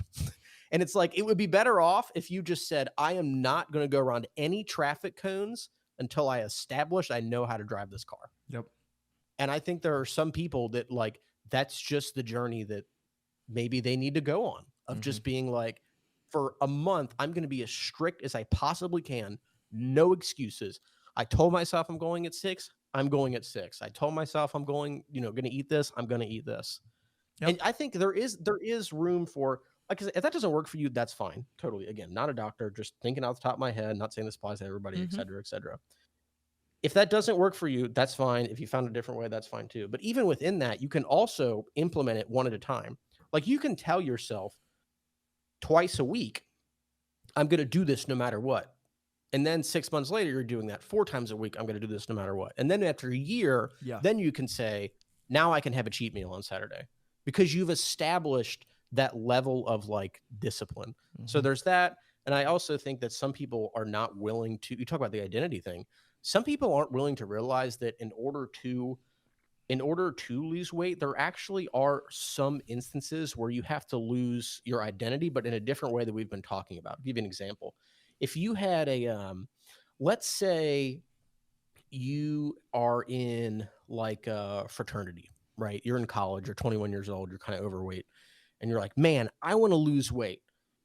My first question would be like, okay, does that mean that when you're at the frat party, you're not going to have any beers? Because that's like a big thing you do every Friday and Saturday. Are you not going to do that? And so like, that's, I think, questions that people have to ask themselves of like, when you're going on a weight loss journey, is like, am I willing to do that? Is this serious enough for me so that I can change that habit, no matter how awkward it feels, no matter how different it feels? Am I serious about this? So yeah, I know that was a lot, but no, this stuff, I've been involved like in fitness for a long time now, like just off and on. And like now I've been really consistently for the past like 6 to 8 months. And I just think about these things a lot. And a lot of the stuff, maybe all of this is just me theorizing. Like, I'm not a doctor. So, well, and but just stuff that could be useful for people. And that's why I think like going and watching that's why I thought of you, was because I've heard a lot of that stuff, and I was just like, I'd be fascinated to know your response to it. Like, I don't know if you would ever, even like a video idea of like just navigating through that conversation a little bit and kind of giving your thoughts on it would be really fascinating. I could, but Jubilee fucked me up last time. I know, dude. They suck with that. I did one when Allie Beth Stuckey went on, and did you get taken down? I didn't get blocked, but I'm not monetized anyway, so it doesn't matter. But it was one of those things. They didn't take it down? Mm-mm. Oh, really? Yeah. Well, I got told I got violated, like copyright or something like that. Yeah, I got a copyright strike on the channel, but you get like 2 a year, I think, or something. And I just never, I will say, and this is like caveat content creation stuff, I've been really impressed. And maybe it's just because I'm small enough that like it doesn't really matter a ton, but like I'm small enough that like I've won most of my disputes. Like when I did a Drewski reaction when he did the whole mega church thing. I don't know if you saw that. I saw the like thumbnail or something. Yeah. And so I did like a reaction to it, and they tried copywriting me, and I just put a fair use, hey, I'm doing a reaction commentary on it, and like it got dropped. So I've won most of my disputes, but the ones that I haven't have come from Jubilee and Surrounded. So what I've done is I've basically taken the content and like not posted the videos to them because I just know how they are with that. What do you mean taken but not posted it? Like taking the content from it but not posted like the actual clip. Oh, so you just kind of talk about it. Yeah, so this person said this thing. It sucks because you can't go back to it, but well, I kind of have like a half and half opinion on that. I'm definitely like a big time like anti-pirating person because I actually think like pirating movies and that kind of stuff. For sure. Actually, I think it's actually like anti-labor. So I don't think you can be pro-labor and then be like ripping movies off the internet. Like I don't think that's right. It's just inconsistent. Not there might be some more nuance to that, but I've got thoughts on fair use stuff, especially with digital content. Yeah, well, so like I think there are some arguments. Like I've heard arguments. Like my friend brought up one time. Like, well, what if what if it's like a video game that you're just like like the company's just deciding you can't play this anymore. It's like that. Again, I'm half and half on that because it goes back to like the producer. At the end of the day, the producer is producing something. If you are agreeing to like in the terms, you agree to the terms and conditions a lot of times when you start games. Mm-hmm. If you're saying I agree, that means there could be something in that text that says we can take this down. You might not be able to play it again. Mm-hmm. The reality is they have the right to that labor. They have the right to do that. And so that is what it is. Now, I understand why people don't like that. I understand why it feels shitty because people don't feel it that way. But it's inconsistent. You can't be pro-labor and think that's okay. Like, you just can't. I don't think you can. At the same time, I'm not married to that opinion. And I think I may have misspoken here a little bit. But yeah. Well, who's I can't. Here's what I was going to say on the other side. It frustrates me most, though, with someone like Surrounded or Jubilee, because it feels like you're gatekeeping conversation. And like, I don't think conversations should ever be gate kept. Well, I think they realize. You know what I mean? Yeah, I think they realize. And it's like, and the thing is too, is like we're giving you credit, like we're promoting your channel. So like, do they have the right to it? Maybe it's their labor, it's their work. But I can still be mad about it. Well, it goes okay. So here we go back to the theme. It goes back to monetary value because what have they started to do? They've started to take those Surrounded videos and they're internally doing reaction videos to their own videos. So of course they don't want other. Yeah, dude. Especially the last one, what they've done is they'll do like a webcam, like Zoom conversation with whoever the speaker was versus another one of the people. Like they'll bring them back for like a hey, we had this conversation a month ago, let's have it again. Or they'll do like the host or whoever the main person is will like react to the video and like talk it through more or whatever. It's like, oh, I see what you're doing. You don't want us to do it. You want to do it. Like I see what you're saying. Yeah. I will say one of the worst arguments though for this that I've heard is when people say like, well, it's Disney. Like say you rip a Disney show. Oh yeah, Disney no. movie, like, well, it's Disney. They're making billions of dollars. No, like, that's a terrible argument. It's like, it's a terrible argument because what do you think the majority of people who work at Disney are making? Yeah, they're not making billions. I can almost guarantee you they're not making billions of dollars. Yeah. What it is people. There's probably some people making a shitload of money, and then there's other people along the way who are making a little less money.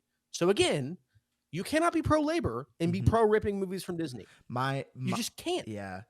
My thing is like, okay, who develops all the Tom Clancy games? That's I think it's Ubisoft. Ubisoft. There you go. There was a lawsuit where they shut down the servers to one of their games. And the problem was that they changed the terms of service from the time the game was released. And so it bricked all of these copies of the game. That to me is Okay, the well, that to yeah, but me see, what if in the terms of service it said we can change this at any time, like I, in the original one?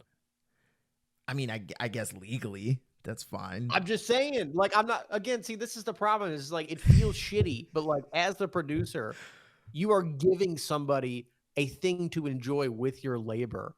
So it's like I totally get what you're saying. It just feels bad, feels shitty. misleading. It's misleading, I It's feel no, like. no, no, no, no. It's yeah. I think you could make an argument that something like that, maybe you should say it shouldn't be legal. I think that would be like a like I there would I think for example, here's another thing that they do with this with streaming platforms. I would be totally for a law that said like if you offer something on a streaming platform, you also have to give your clientele a certain amount of downloads that they have to use for even when you take it off, you can keep that.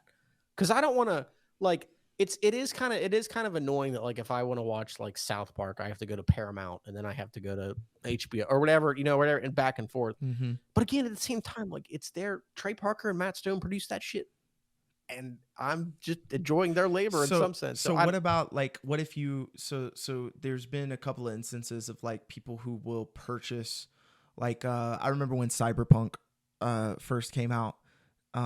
And obviously there was so many development issues and stuff like that where they took it off of the PlayStation Store for a little bit, right? And so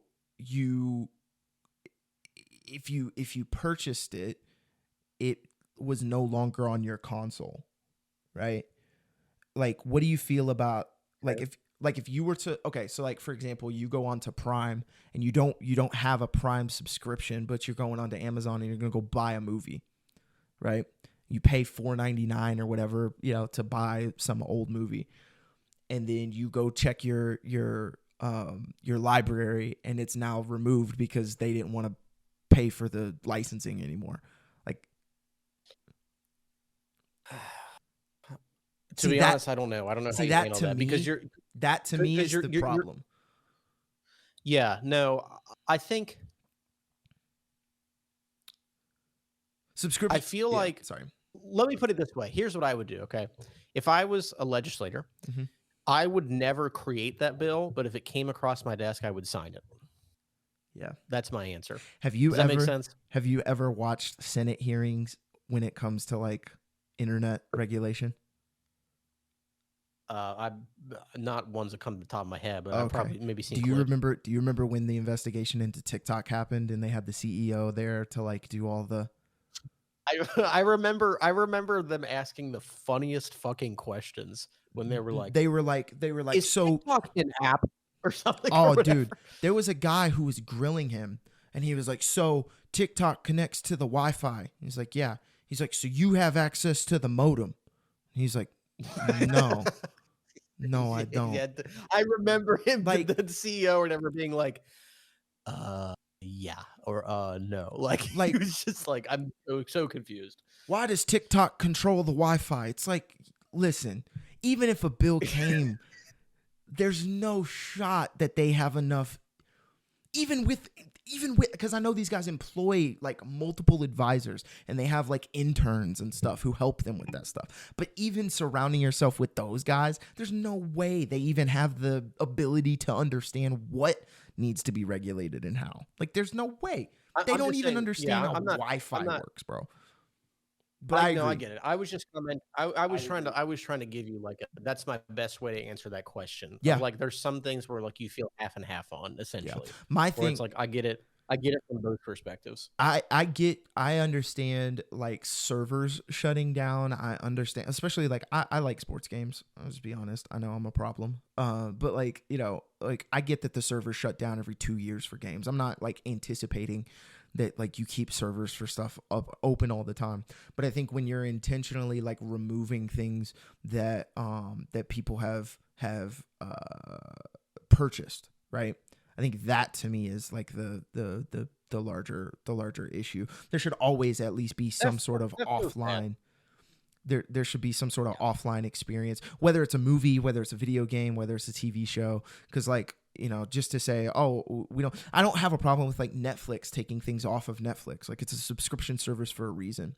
But I think if you buy digital content and you own it, then you should own it. It should be there regardless of, but they don't. They'll remove things out of your library and be like, oh, sorry. And then there's no refund offered either. It's not like, oh, we're going to credit you the $4 or the $5 you spent on this movie to go. That's yeah.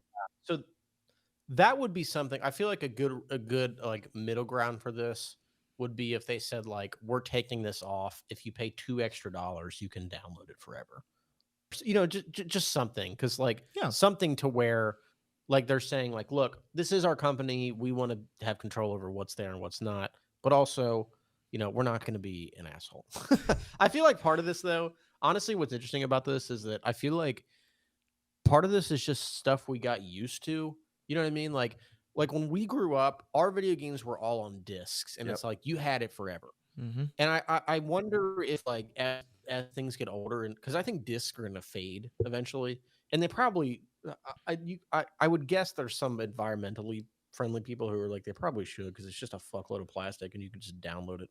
But I wonder if that generation will feel differently about it, like you know people like you're I'm trying to think how to say this. People who are like, somebody born in like 30 years where there's like no discs, but they play video games. Like, I wonder if they're going to get to a point where they don't care about it as much as we do. But we're so used to like, you buy a DVD, you buy a game, and it's like, that's yours. What do you mean you're going to take that away from me? Yeah. So I don't know. It'll be interesting to see how that dynamic changes. But I definitely have a lot of empathy for what you're saying. I mean, it does.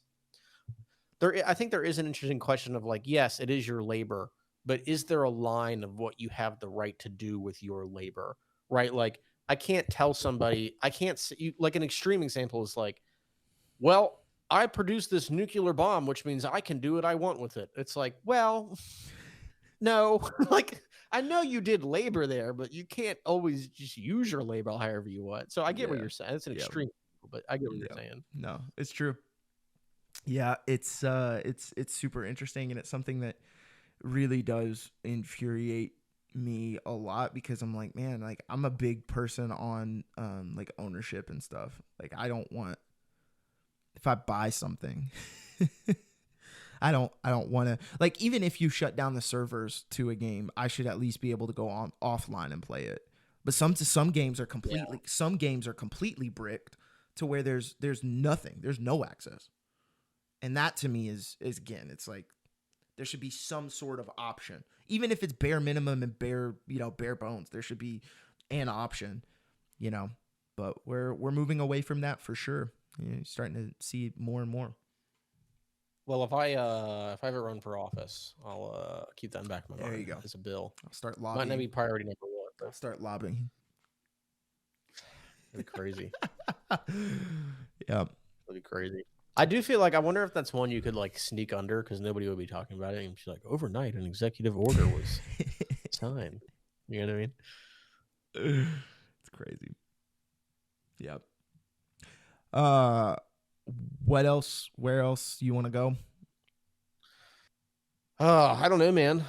I'm kind of going for whatever. Yeah, we've been going hour and a half almost, a little bit over. I have us longer than that. I have us at an hour 45. Oh yeah, no, yeah. I started the stream started my recording a little bit late. So, yeah. Have you had any thoughts to streaming? I just got a new Mac, so I'm an Apple guy now. And I don't have like a desktop. I know we've talked about that a little bit. Like, I don't have anything super powerful, so I haven't tested streaming yet. But like, I would like to see, because I have a 16 gigs of RAM and an M1 chip, which is a little bit older for Apple, but it's still it's stronger than my old computer was. And so I've been looking at the possibility of streaming again, but like, I don't know. You know what we need to do? We need to, for when we do like the screen sharing stuff, we need to find a way to create like a background where it has like, we are like in the top left and right. Oh yeah, like a scene, something, or on the side, and then like thank you for gathering my thoughts for me. We Sorry. need to create a scene. No. I wouldn't be sarcastic at all. I'm saying like I couldn't think of the word, so thank you. I just know I Um, interrupted. So no, I don't care. That was a good interruption because I didn't know what the fuck I was talking about. yep. So yeah, we need to create like a scene. I think if we had like a scene and some kind of like intro, that would be cool too. Yeah. So, but yeah, I've been trying to. I would like to kind of up the cinematic game a little bit for both YouTube and Twitch. Yep. But it's kind of hard to get scenes set up. I'm just not like I'm not an artistic person, so visually, it's everything is like from the ground up learning in the same way like a 12-year-old would. Well, one of the things I've started to do is kind of like a side hustle a little bit, just because I run our church's social media, or I did. I'm actually transitioning off of running our church's social media, but I did that for 6 or 7 years, and I know, dude, I love it. I love new generation lingo. oh my gosh, I love it. I know, but So like when fun. you're a youth pastor like I am, and it's everywhere all the time, brother. Start to hate it. Oh yeah, dude.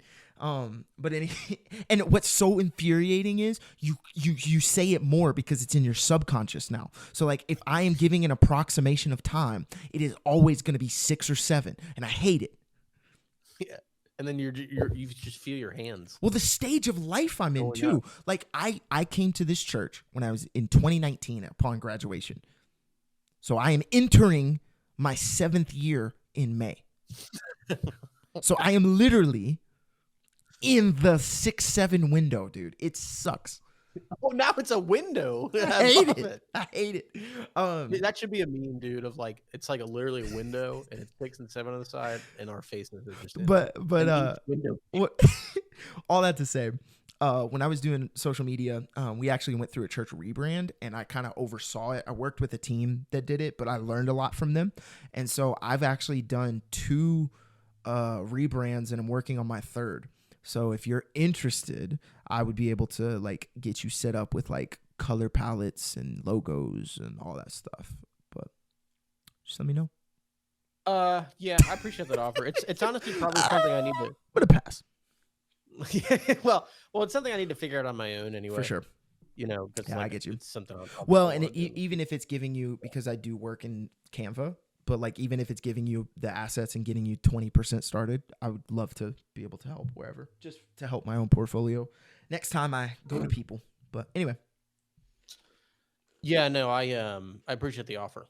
Yeah. But, I think it's yeah, I think I prefer. I would just prefer to do it just to learn on my own. It also would. I also do think like just to be kind of honest about it. It would be weird to like have the stances I have. I feel like, and then be like, hey, this pastor created all this art for me. Like I don't know. It would just feel like it would feel contradictory to me. So.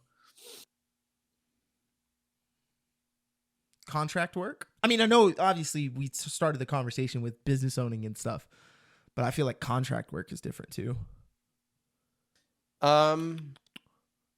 Yeah, I mean, I just, like I said, to be blunt about it, I just don't like want any association with anything Christian. To put it bluntly. So got you. So now maybe there's some exceptions to that I had to think of in the future. You know, it's not like I don't give Christians credit for anything ever, but when it comes to like the things that are on my label and my logo, no, I understand. You know, I just like to keep it in a specific for sure. Specific, what would you say, boundaries, I guess. Yeah, specific messages I want to give out. I get you. It's kind of what we started the conversation with. Yeah, so that's cool.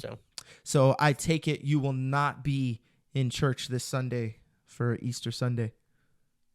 No, I do what makes the most sense on Easter, which is to hang out with the Easter Bunny. So it's kind of funny though. That I feel like that when you when I just told you that thing about like not like that it would feel contradictory. Yeah. That face you made is like the reaction I expect pretty much all the time.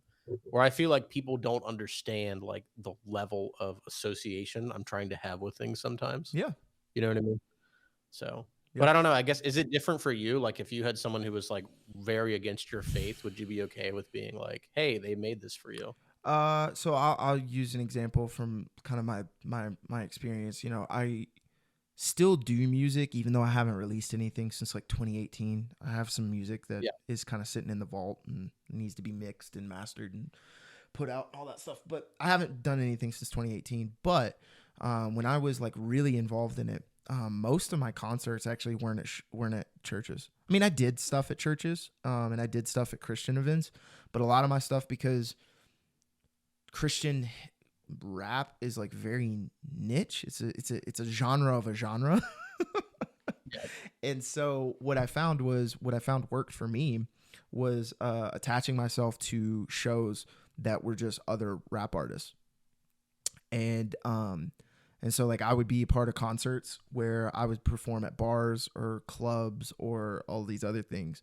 I wouldn't change my content, and people knew my content. And I've done songs, like I did songs with secular artists, guys who were, you know, talking about all sorts of stuff. I just had a principle on my end of like, hey, I don't want cussing, I don't want this, I don't want this. And like that was kind of like how we did things. But I worked with people all the time, and I still have really great relationships with a lot of the guys who do music today, and in the area that I, you know, kind of grew up and stuff. And so for Yeah. me, it's never been a thing of like, let me say this, I can understand it even though that's never been my kind of work with things. I would, Well, you know, that's why I wanted to talk it out, because your reaction was so strong. I was like, yeah, I didn't know. I thought you were offended. Like no, no, when no, I no, said no, no, that. no, no, no. I just am like, Surprised? no, no, no. Yeah, just very, very surprising to, like, there's no, I don't know, just no association with Christians, because like I would never. Well, let's talk that out. Yeah, sure. I think maybe we can just talk about this. Yeah. So I don't think that it's not that a no association period, Mm-hmm. right? Again, I go back to like the housing. You know how I was talking about having a housing company for the homeless. I wouldn't hire a Christian, but if me and you were to work on the same housing project, that's totally fine. Like I'm not gonna like Okay. exclude you. Like I would volunteer with Christians. I would work with Christians on the same project. Understood. But for me, this is like a label of me, Mm-hmm. my art, my channel. I feel very connected to it. Ironic, like our themes keep looping. When we Yeah, talk about like it's identity, hilarious. Yeah. this is something that I do identify with very strongly, and it's not something that like I feel like I can take like the art, the product, whatever, is not something that I can separate from my identity. Mm-hmm. Whereas this, like if we're building, like if we're helping, you know, a group of homeless people, we're Mm-hmm. helping starving children, we're volunteering at a hospital, whatever it might be. That's something where we both, I feel like we have that shared goal, and it's not representative in the same way that this is representative of me. Mm-hmm. Does that make sense? Yeah. Because I want to be clear. It's not that I'm just like I'll never talk to Christians or Yeah, something. no, I didn't think that. I'm just saying, like, Yeah. again, so like again in the example that I gave, like I was the one who was setting the boundaries, and I feel like as long as, like, that's why I said contract work to me is different, because like for example, if you were to say, hey, I want you to do X, Y, and Z, and whether it's paid or unpaid, it's contracted work of like I'm working to do your thing. I feel like by default, I am aligning with what you're going for, even if personally I might disagree. Well, okay. So this is an extreme example. Yeah. Okay, to help us think about this more. Mm-hmm. And just to be clear, I'm not saying you are this. No, no, no. But You're good. I'm giving an extreme to figure out a principle. Yes. Okay. So like, I assume you would never have someone who is like a Nazi do work for you, right? Probably not. Yeah. Okay. It's not that bad, but it's the same principle. No. Whereas Okay. like, because of like your stances on like the LGBTQ stuff, Mm-hmm. it's something to where like it's not just that like we have a simple like I feel like for you, I mean, correct me if I'm wrong, but I feel like the way you're thinking of it, like with the people that like you rapped with or collaborated with, Mm-hmm. for you, it's more like oh, we see things differently. But for me, I'm seeing it as like we have a fundamental disagreement on a human right. Right? It's not like some surface level thing. It's something that's like way deeper than that. Mm-hmm. So for me, It felt like in again, not the exact same way, but the way that you were able to just say like, probably not. I wouldn't work with someone who's like a Nazi. That's a very similar, though not nearly as bad, obviously, feeling to what I'm getting right now, where it's just like, okay, so like over here is like never work with Nazis, right? Yeah, Over yeah, yeah, here is like wouldn't want to like collaborate with you on this, yeah, but yeah. like the line is like here. Mm-hmm. Do you know what I mean? Mm-hmm. Where it's like you're on the spectrum, but you're definitely not over here, if that Yeah, makes yeah, yeah. sense. No, I understand what you're saying. Yeah, yeah. So I No, appreciate you taking me in good faith there of and course. understanding that I'm not calling you a Nazi because I tried to do that to so many people and they're like, "What you're saying? I'm a Nazi?" And I'm like, "I just said that I'm not saying that. Like, please try to Yeah, hear me out." yeah, But anyway, for sure. No, I like I said, like let's see. We use a contracting company for our graphics. It's a church-based thing. A lot of the people there, everybody that I've met is a Christian, but I think like if somebody were to just want a graphic design job and work in this thing, and they were like an atheist, but they're just working for churches, I don't think that's on graphics. Like, you know what I mean? I wouldn't want them like speaking or anything like that. well, Um, okay, so that's a good example. You said like you wouldn't want them speaking. mhm. I feel like everything is me speaking.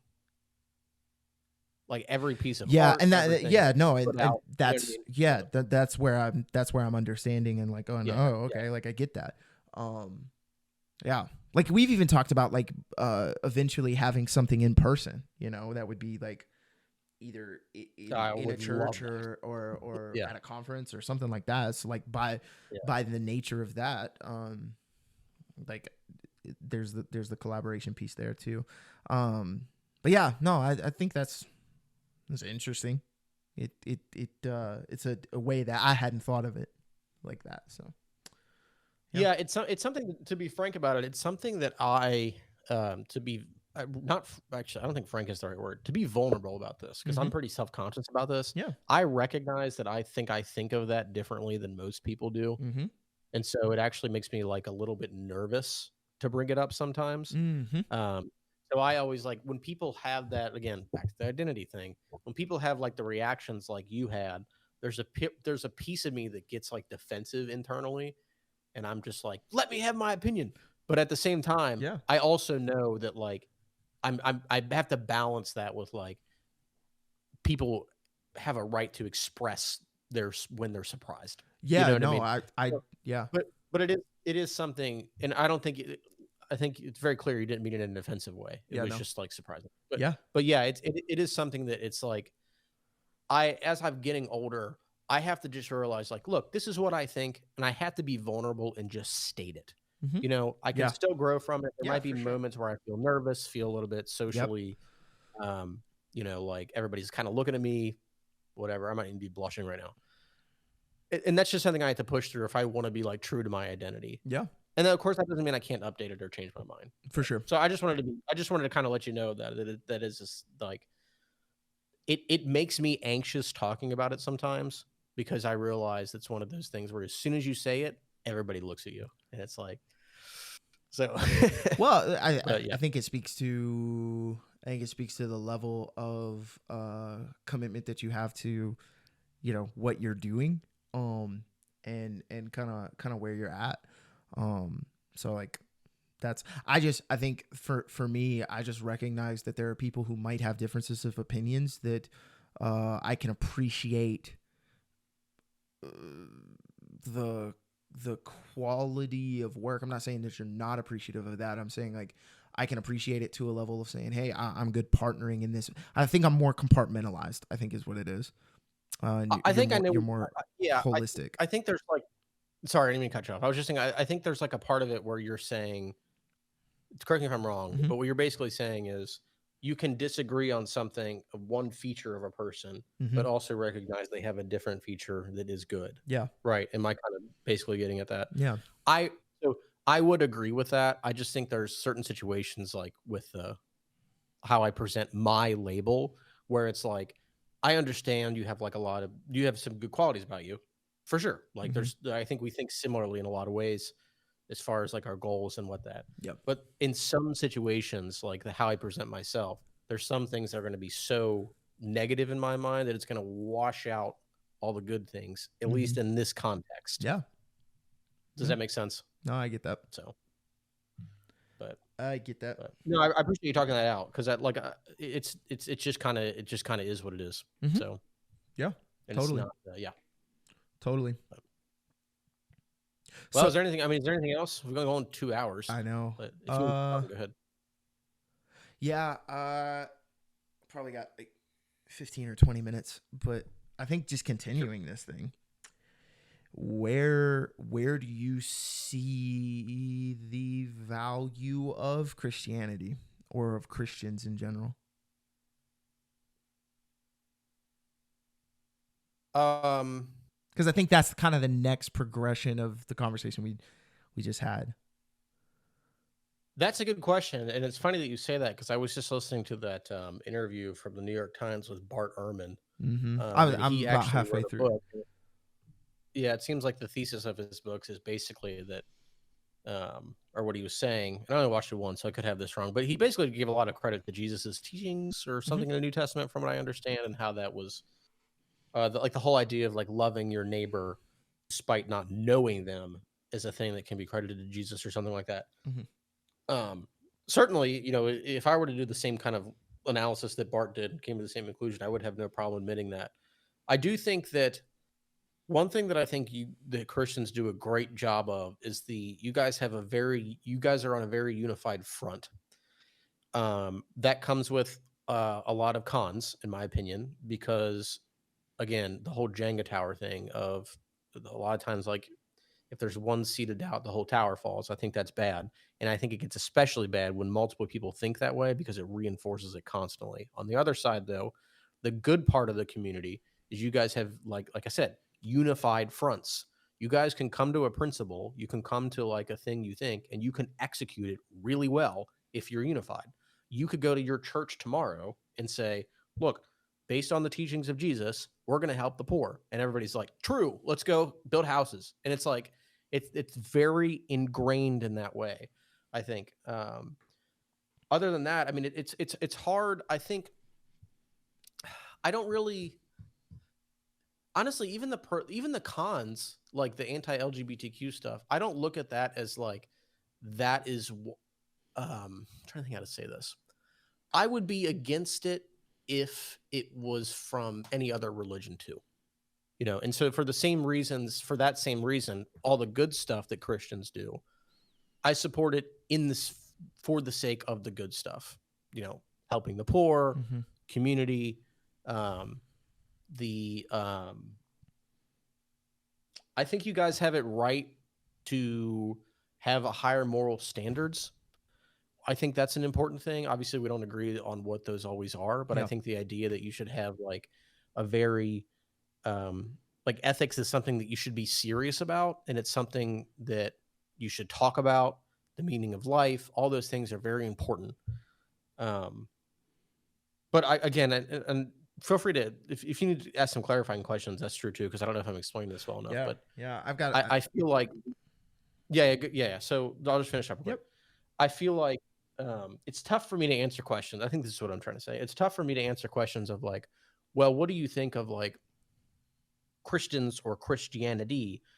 I'm not really necessarily focused on like that label. I'm more so focused on like the stuff that is done, and I will either gravitate towards or away from that. So like before, when I said like I don't want to associate with Christianity Yeah. for my stuff, it's because the anti-LGBTQ stuff is so heavily associated with that in my eyes, and it's so negative that it does a lot of washing away. Not, I shouldn't say washing away, but it outweighs the good, because you could have the good that you guys have without the bad. So that's why I have the stance that I have. And again, it's not that I'm anti-Christian. I'm just anti things that I find wrong. And it so happens to be that one of the cores of the Christian faith is like one of the things they find wrong, maybe more than one probably, is a really big deal to me.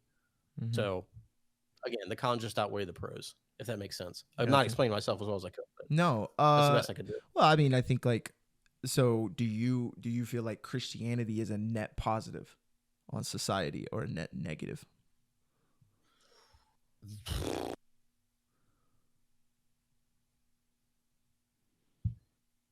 I don't know. Okay. I don't know the answer to that question. I Yeah. think I think that you could have I think that there's a lot of good things that Christians do that you could have without the supernatural stuff and the negative stuff.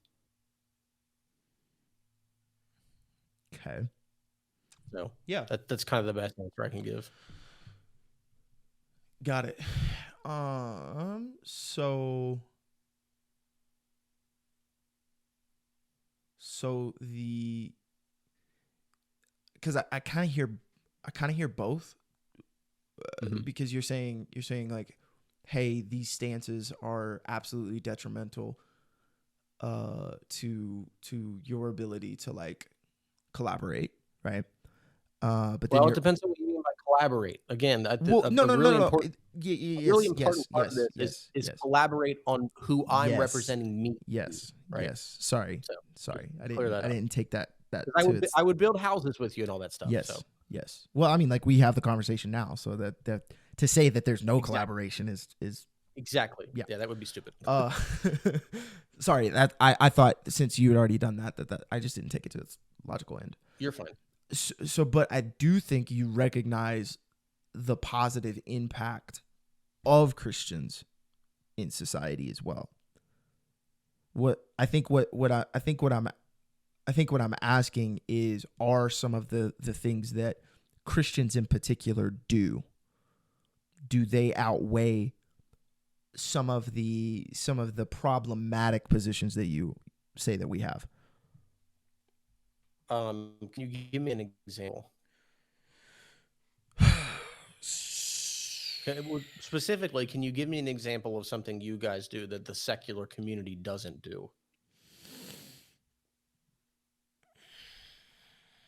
So we give over $100,000 to nonprofits, missions, organizations. I know obviously are going to be faith based, but some aren't, and some are just helping people, whether that's homeless shelters or whether that's schools. We have a strong partnership with a couple of the schools in our community and different things like that. And so over $100,000 of our tithing and giving is actually poured back into our own community, our state, and nation. Obviously, the world as well overseas. Some of those are missions organizations which are trying to, evangelize, but then other ones are just partnerships where there's a tangible help. Like, for example, we do benevolence giving. There was a guy who was getting locked out of his U-Haul, and like we were able to pay his fees so that he wasn't going to lose all of his stuff in the U-Haul. You know what I mean? So like things like that are stuff that we do. So is that, like, I guess what I'm saying is, like, are those things better or outweighing some of the problematic positions that you would think that we have?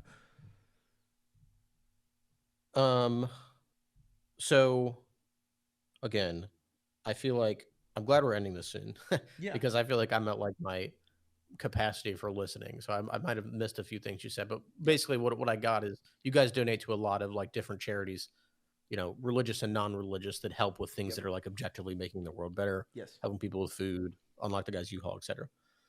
Honestly, the answer to the question is I don't know. I think part of it is I don't like to look at it that way. I think what I'm looking at it as like, could you have the good without the bad? Yeah. And I think that's part of me that gets that's part of it that gets to me, is that like I feel like you can have all that good stuff and also just be like pro gay marriage and it would just be better. So for me, I'm just comparing the alternatives, if that makes sense. Now I understand why you're asking that question, because what I think you're getting at is, I'm saying these things of like not wanting to collaborate in certain ways I don't. So then there may be an implication there that therefore I think the cons outweigh the pros. Is that kind of why you're asking me that? I think again, just hearing that and being able to Yeah. say, all right, so what is the view in the totality of like society and the way we kind of operate? So taking it, I don't know. yeah, yeah, I get you. The best answer I can probably give you is just that I don't know. Again, I think what I tend to primarily think about is, can you have that without that? Mm, And the thing, can you have the good without the bad? And the bad is like so bad. Like it's like think of like mm, think of how you would feel if a company was, or an agency or religion or whatever, that they were giving tons of stuff to the world, but they told black people they can't get married. mm-hmm. Like that's where I'm at with this, where it's like you can feel it, you can know that there's a lot of good, but the bad is so heavy. Does it exactly outweigh it? I don't know. I don't know the answer to that question, but I Mm-hmm. just know it's so heavy that at this current point, I would not be as comfortable associating it with my label. Mm-hmm. That doesn't mean I can't grow and learn more. That doesn't mean I couldn't change my mind, yada, yada. But at this current point, that's where I am. Yeah. It's also possible I learn more and I still stay where I'm at. Yeah, for sure. But that's the best answer I can give you. And hopefully that feeling of like, do you know what I'm saying though? Like with the whole, like, if black people get married, you'd probably be like, man, you guys do a lot of good, but like this is really, it's just hard to associate with this. Mm-hmm. It's like, it's basically like, it doesn't matter how many good things I do for you, how many compliments I give you, how many times I have you over for dinner. If I punch you in the face, you're going to remember that forever. Yeah, yeah. I can understand. I can understand that. I do think that. And honestly, sorry, one more thing. Yeah. That is a very, I think, human reaction. Like I recognize that might not be entirely. You know what? I'm actually going to take that back. I don't know if I want to say that. Yeah. Continue with what you were saying. No, I just yeah, I think the positions that you obviously, like, we've talked about them. I don't think they represent the totality of what I believe and where I'm at, because here, simply put, I think you think of this sexual ethic, particularly that I have and that other Christians have. Mm-hmm. I think you're putting way too much on that to describe, like, to describe where we're at. I truly don't think, it's as I don't think it's as encompassing to our faith as, like, you're looking at it. And obviously, So I appreciate the yeah. perspective, because it is an outsider's perspective. Do you mind if I clarify something real quick? Yeah, I could go help for it. actually a lot with this, I think it's the worst. I think it is one of the worst results of a terrible thought process. It's the thought process that is really, I think, detrimental to me. Like the lack of critical thinking, the philosophical, and I would have to, this would be another whole conversation. And honestly, I should probably write about this to make it my position clear for you and others. Yeah. It's not, I mean, the gay marriage thing is like horrible, obviously. It's horrible. But even beneath that is like a thought process, I think, that could lead to other bad things Yeah. based on like the logic of the thought process. Mm-hmm. So it's like, so what I'm really seeing is like the anti-LGBTQ stuff. Mm-hmm. If you think about it like a tree, Mm-hmm. it's like a terrible branch. But if you look at the roots, whether real or not, have the ability to produce several other branches like that. Mm-hmm. And so what I'm saying is the thought process underneath it all is what's very concerning for me. It's what is very against my ethics. Yeah. So I think, and so hopefully that helps clarify things, because I don't think, like, when I think of like Christians and Christianity, I don't think of like, you know, every second of every day they're out there like calling people fags or whatever, or something extreme. Yeah. You know what I mean? But it is very, it's whether it's talked about 80% of the time or 1% of the time during services, it's a really big deal, no matter how much is talked about. And like I said, it's representative of something more corrupt at the root, I think. Okay. Which again, if you want to be here for another 7 hours, we can talk about that. I think maybe next month, or if we go to the end of Yeah, this we month should talk again or about that. whatever, we could revisit it. Because I do think it's probably worth revisiting even a year later on some of those things. Because I think like I think there's a section of people that would like to see like gay marriage be reversed. But again, I think like for me, the sexual ethic that I hold, the view of marriage and all this stuff, if you don't want to follow it, like follow the teachings of Jesus and be a Christian, I think you can go and do that. The problem that I've always had has been when people try to hold on to a Christian identity and hold to this. And again, I know we've had this conversation before, and I get that, but like I don't want to conflate it to mean that like I'm out here trying to make sure that gay people don't exist, or that they can't do what they want to do. I don't think you're against gay people having every other freedom, but the one thing that I think you think Mm-hmm. I think you think is I can immoral confirm it. is like a really big deal. That's I think that's where part? I come to it. Which part? The marriage part. I think the marriage part is a really big deal. I mean, again, the same feeling that you would get if black people couldn't get married is exactly how I feel. But I when think people they say can. That's what I'm saying. No, I know what you're saying, Josh, and I don't want to like get too combative on this because For sure. I think just for the because I think we should nail this down because you keep coming back to this, and I keep thinking, to be frank about it, it's kind of a worthless area to go to. Okay. Because what you're saying is, with all due respect, because what you're saying is like, with the Christian, this is the Christian point of view, but I'm recognizing that other people view things differently. Mm-hmm. So if you don't ascribe to that, I recognize that. Is that a fair summary of how you feel? Yeah. Okay. So I understand that. But what I'm more interested in is talking about the fact that you do want people to become Christian. Yes. You do want as many people to think how you want to think. Yes. And so I see what you're want saying. people to think how I want to think. And so that is the battle. So what we should talk about is whether a Christian thinks it, a secular person thinks it, whatever. What we need to talk about is why it makes sense to have gay marriage be legal and is morally right. I understand, because I could say the same thing. I could say, well, I'm secular. You don't have to think what I think, and you're welcome to think what you think. That's true.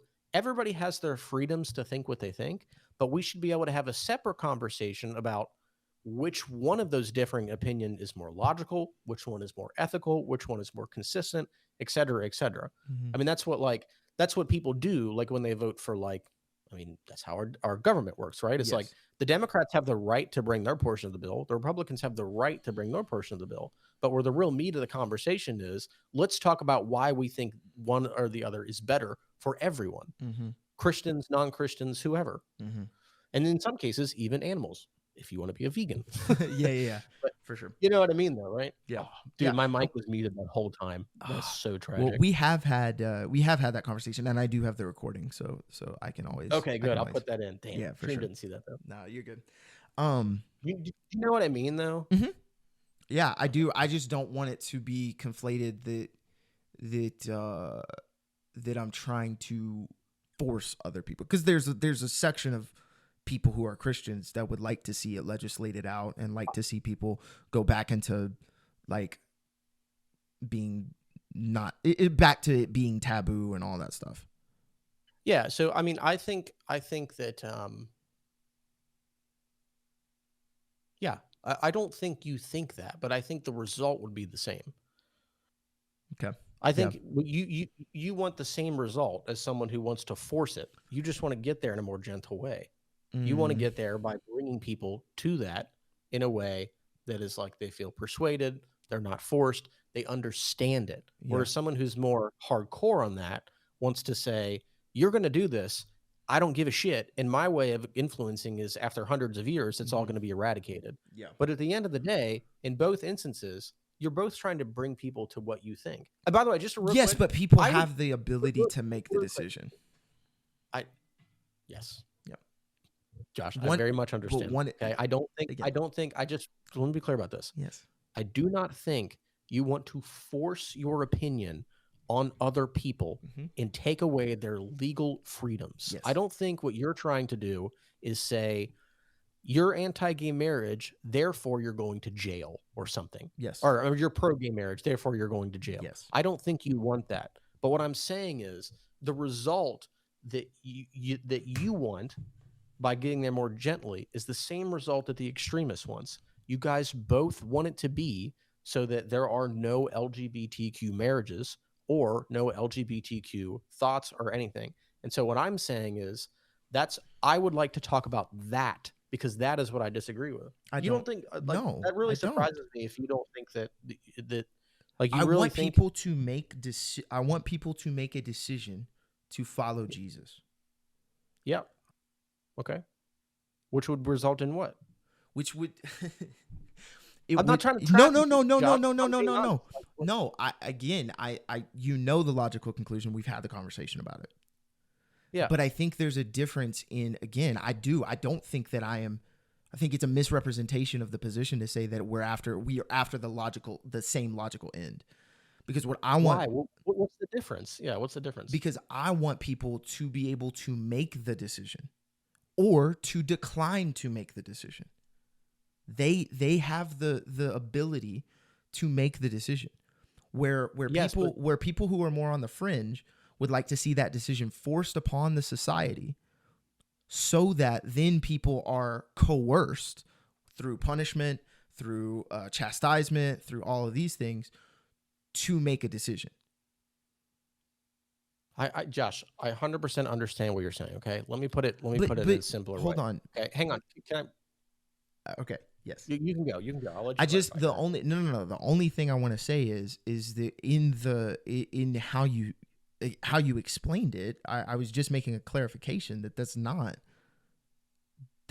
like my position or my heart in it. Yes, I understand. Okay, let me try to summarize you again. Okay, Yes. so what you're saying is you would like people to come to the position of understanding that marriage is meant between a man and a woman. And the way, this is very important for you, this next part, the way that you want that to happen is through a decision made by their own free will in which they realize Jesus's word is the thing to follow that will bring us eternal salvation. Right. And that is vastly different than someone who just wants to force it on us and wants to be kind of brutal. Mm-hmm. And is it because what that person wants is more so for the sake of like them just being right, and you feel like you're more towards a path to Jesus? Is that what? No, Is I that where think, the difference is? again, I think you missed the fact that when they make that decision, they can accept or decline. If they want to continue to do that, that's fine. But wouldn't you have it so that more people accepted it than declined it? I mean, that would be my desire as a believer and as a pastor. But I also have the recognition that there are people who decide that that's not how they want to live their life. I understand, Josh, but I'm saying in your ideal world, I don't see how this isn't true. Okay. In your ideal world, you want people with their own free will to come to the conclusion that Jesus's path is the way to salvation. And part of that is understanding that marriage is not meant to be outside of the confines of a man and a woman, right? Mm-hmm. That's that. If everyone in the world thought that, that would maximize your happiness, as opposed to everybody with their free will not choosing that, right? I'm genuinely not trying to trap you, and I No, feel like no, no, I feel like you're being really wary of a trap, but no. I'm not I'm trying to not. I'm trap you. trying to think about it. Yeah. I'm trying to No, think no, about not it. now. I'm saying like before. Like you seemed slightly No, defensive. the I'm not reason trying I to was get at you. the reason why I was So you're defensive is doing because it right now. You're doing it yes, right now though. Like let's yes, just the, this is not like a debate moment. I'm just for trying sure. to The reason talk why to you. I'm defensive is because you said that we are at the same logical end. Yes, I have a desire that people would follow Jesus. Yes, I have a desire that people would make that decision. Yes, I am heartbroken when people don't make that decision. That is all true. Mhm. but the way in which I respond to somebody who declines is not uh is not the same. When you're saying that I have the same end as somebody who would like to see it forced, you have the idea that I think that there will be a time, or I look forward to a world that will get closer and closer to Jesus, right? That's true, right? Don't you think that? Scripture doesn't say that. You don't want the world to be closer and closer. You don't think the world would be better if everybody was closer to Jesus? I do. However, scripture tells us that there will be a continuing falling away. So I don't have the expectation that the world is going to get better. I have an expectation that the world is going to get worse.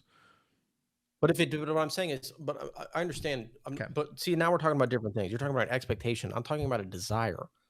What your desire? This is what I mean, Josh. Okay. You want, from what I understand, everyone to, with their own free will, come to the faith, and eventually, as a part of coming to Jesus, you will understand that marriage is between a man and a woman. Okay. What I'm saying is, the person that it is an extremist, they're not going to cause, they might not cause as much direct harm, or they might cause more direct harm as you. Sorry, let me rephrase that. They might cause more direct harm than you would. They might be more forceful. They might not be doing it in the way that you feel is truly right because they're not actually coming to Jesus. They're just displaying a certain set of behaviors. Yes. Right. And so all I'm saying, though, is the thing that you guys both have in common is that you both think the world would be better if, you might have different reasons, but you both think the world would be better if everyone understood and took it into their heart that marriage is only between a man and a woman. I'm not like, this is just like a fact, Josh. You both think that. Like, you don't have to deny that and also not have your points, because I'm not saying you're going to like go shoot people in the head if they're gay. Not. Like, I'm not being facetious, because a pastor, I actually heard a pastor say that. Yes. That like gay people can be taken out back and shot in the back of the head or some shit like that, which is insane. Yep. I don't think you're anywhere close to that person. Mm-hmm. In fact, one of the reasons I talk to you is because I understand that, like, I feel like you have a progressive mindset, and I feel like you do have a genuine desire to come at things in a way that you truly feel like is helping people, and that you truly feel like you're making the world a better place. And you do that through what I see as very gentle, understanding means. Mm-hmm. I just say all this to say, mm-hmm. I think that both the end result for both of you, you do think, although your motivations might be different, you do both think that if everyone in the world saw marriage as between a man and a woman, you would think that would be better. That's all I'm saying. And the reason that matters for me is because that's what we should talk about. I don't really want to, I don't think it's interesting. I don't think it's that interesting to talk about, like, when you say like, yeah, but I'm giving you like the freedom to do this. Now I'm understanding, I think. I shouldn't say it's not interesting, because now I think I'm understanding more why it matters so much to you, because what you're trying to do is separate yourself from the people who want to force it on others. Mm-hmm. And I commend that. But I just think I still think what I would really like to get into, and the meat of this is whether it's you or whether it's someone who's more extreme or someone of a totally different religion. I want to get down to why it is that gay marriage is something that we should not do ethically. That is the root. That is the root of what I'm interested in. Got you. Does that make sense? Yes. Yes, that makes sense. Okay. But again, I think the sexual ethic of a Christian isn't just encompassing to gay marriage. I understand. I understand, Josh. Yep. I understand that it's way more than that. I'm getting a little frustrated because you keep like, you're clarifying things that I'm not saying. Okay. I'm not saying, like, I just want to focus on this right now. We can talk about things like sex outside of marriage. We can talk about how many partners. Those are all different things. And honestly, if you want me to be honest, I'm probably closer to a Christian perspective on something like sex outside of marriage than you might think. I'm not a complete, now I'm not like Uh, save yourselves towards marriage, yeah, yeah, but I yeah. also don't like, if someone were to ask me like, should I have sex with 100 people? I'd probably be like, if you, first of all, I would say, if you think that's right, you can do that. I'm not going to, like, some people that might find it right. But if you're going to ask me, what would I do? I would not be having sex with 100 people because I just wouldn't do it. But then again, I would put them out in the real world and say, but that might not be right for you. You make your own decisions. So, but anyway, I just say all that to say, like, Is that not the same? I just, Is that not the same position that I have on? Like what you no, just said? because what you're, no, I know it sounds really similar. And I knew you were going to say that. Well, It sounds really similar. Yeah.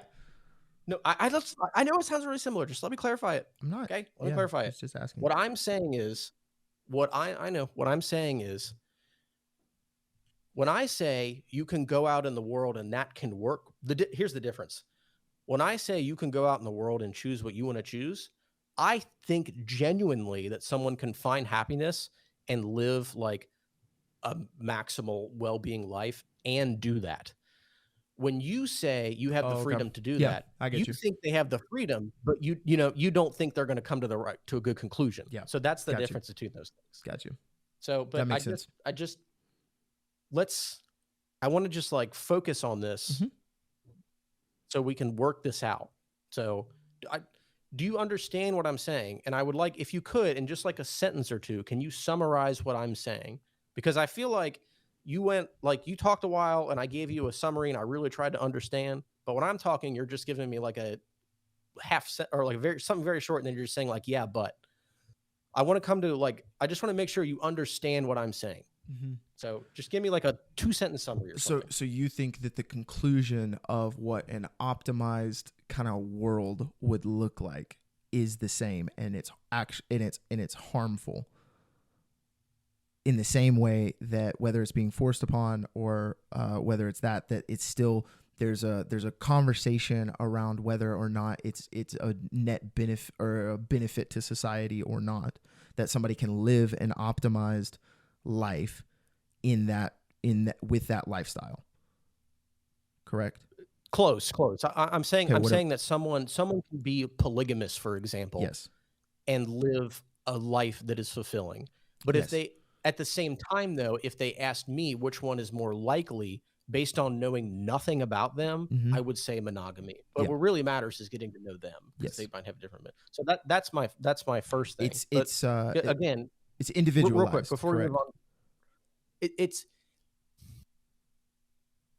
yes. Yep.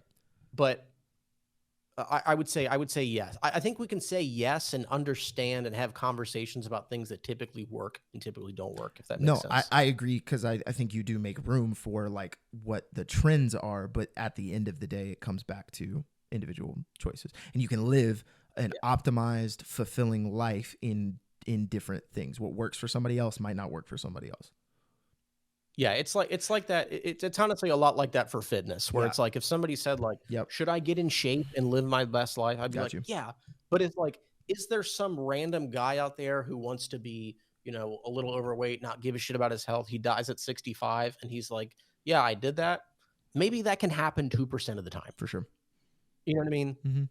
But most of the time, you know how I feel about it. Yeah. So, but again, real quick, before we move on, I really appreciate you doing that with that part of it. Could you now do the same thing for how I feel about the about what specific aspect I want to focus on with the gay marriage conversation and why? Because this is like the 4th time I feel like that we've gone back and forth on this, where you'll say like, yeah, but I want to, there is a difference, and I'm saying like, yeah, but here's this result, yada yada. So I just want to make sure like you understand what I'm saying. Mm-hmm. And here's my cat. Hang on. Nice. That's awesome. Say hi. Oh God. It just attacked you. It's crazy. I know. So yeah, so you're more trying to develop or look at this not from a perspective of how we get there, but rather the result that comes from it, right?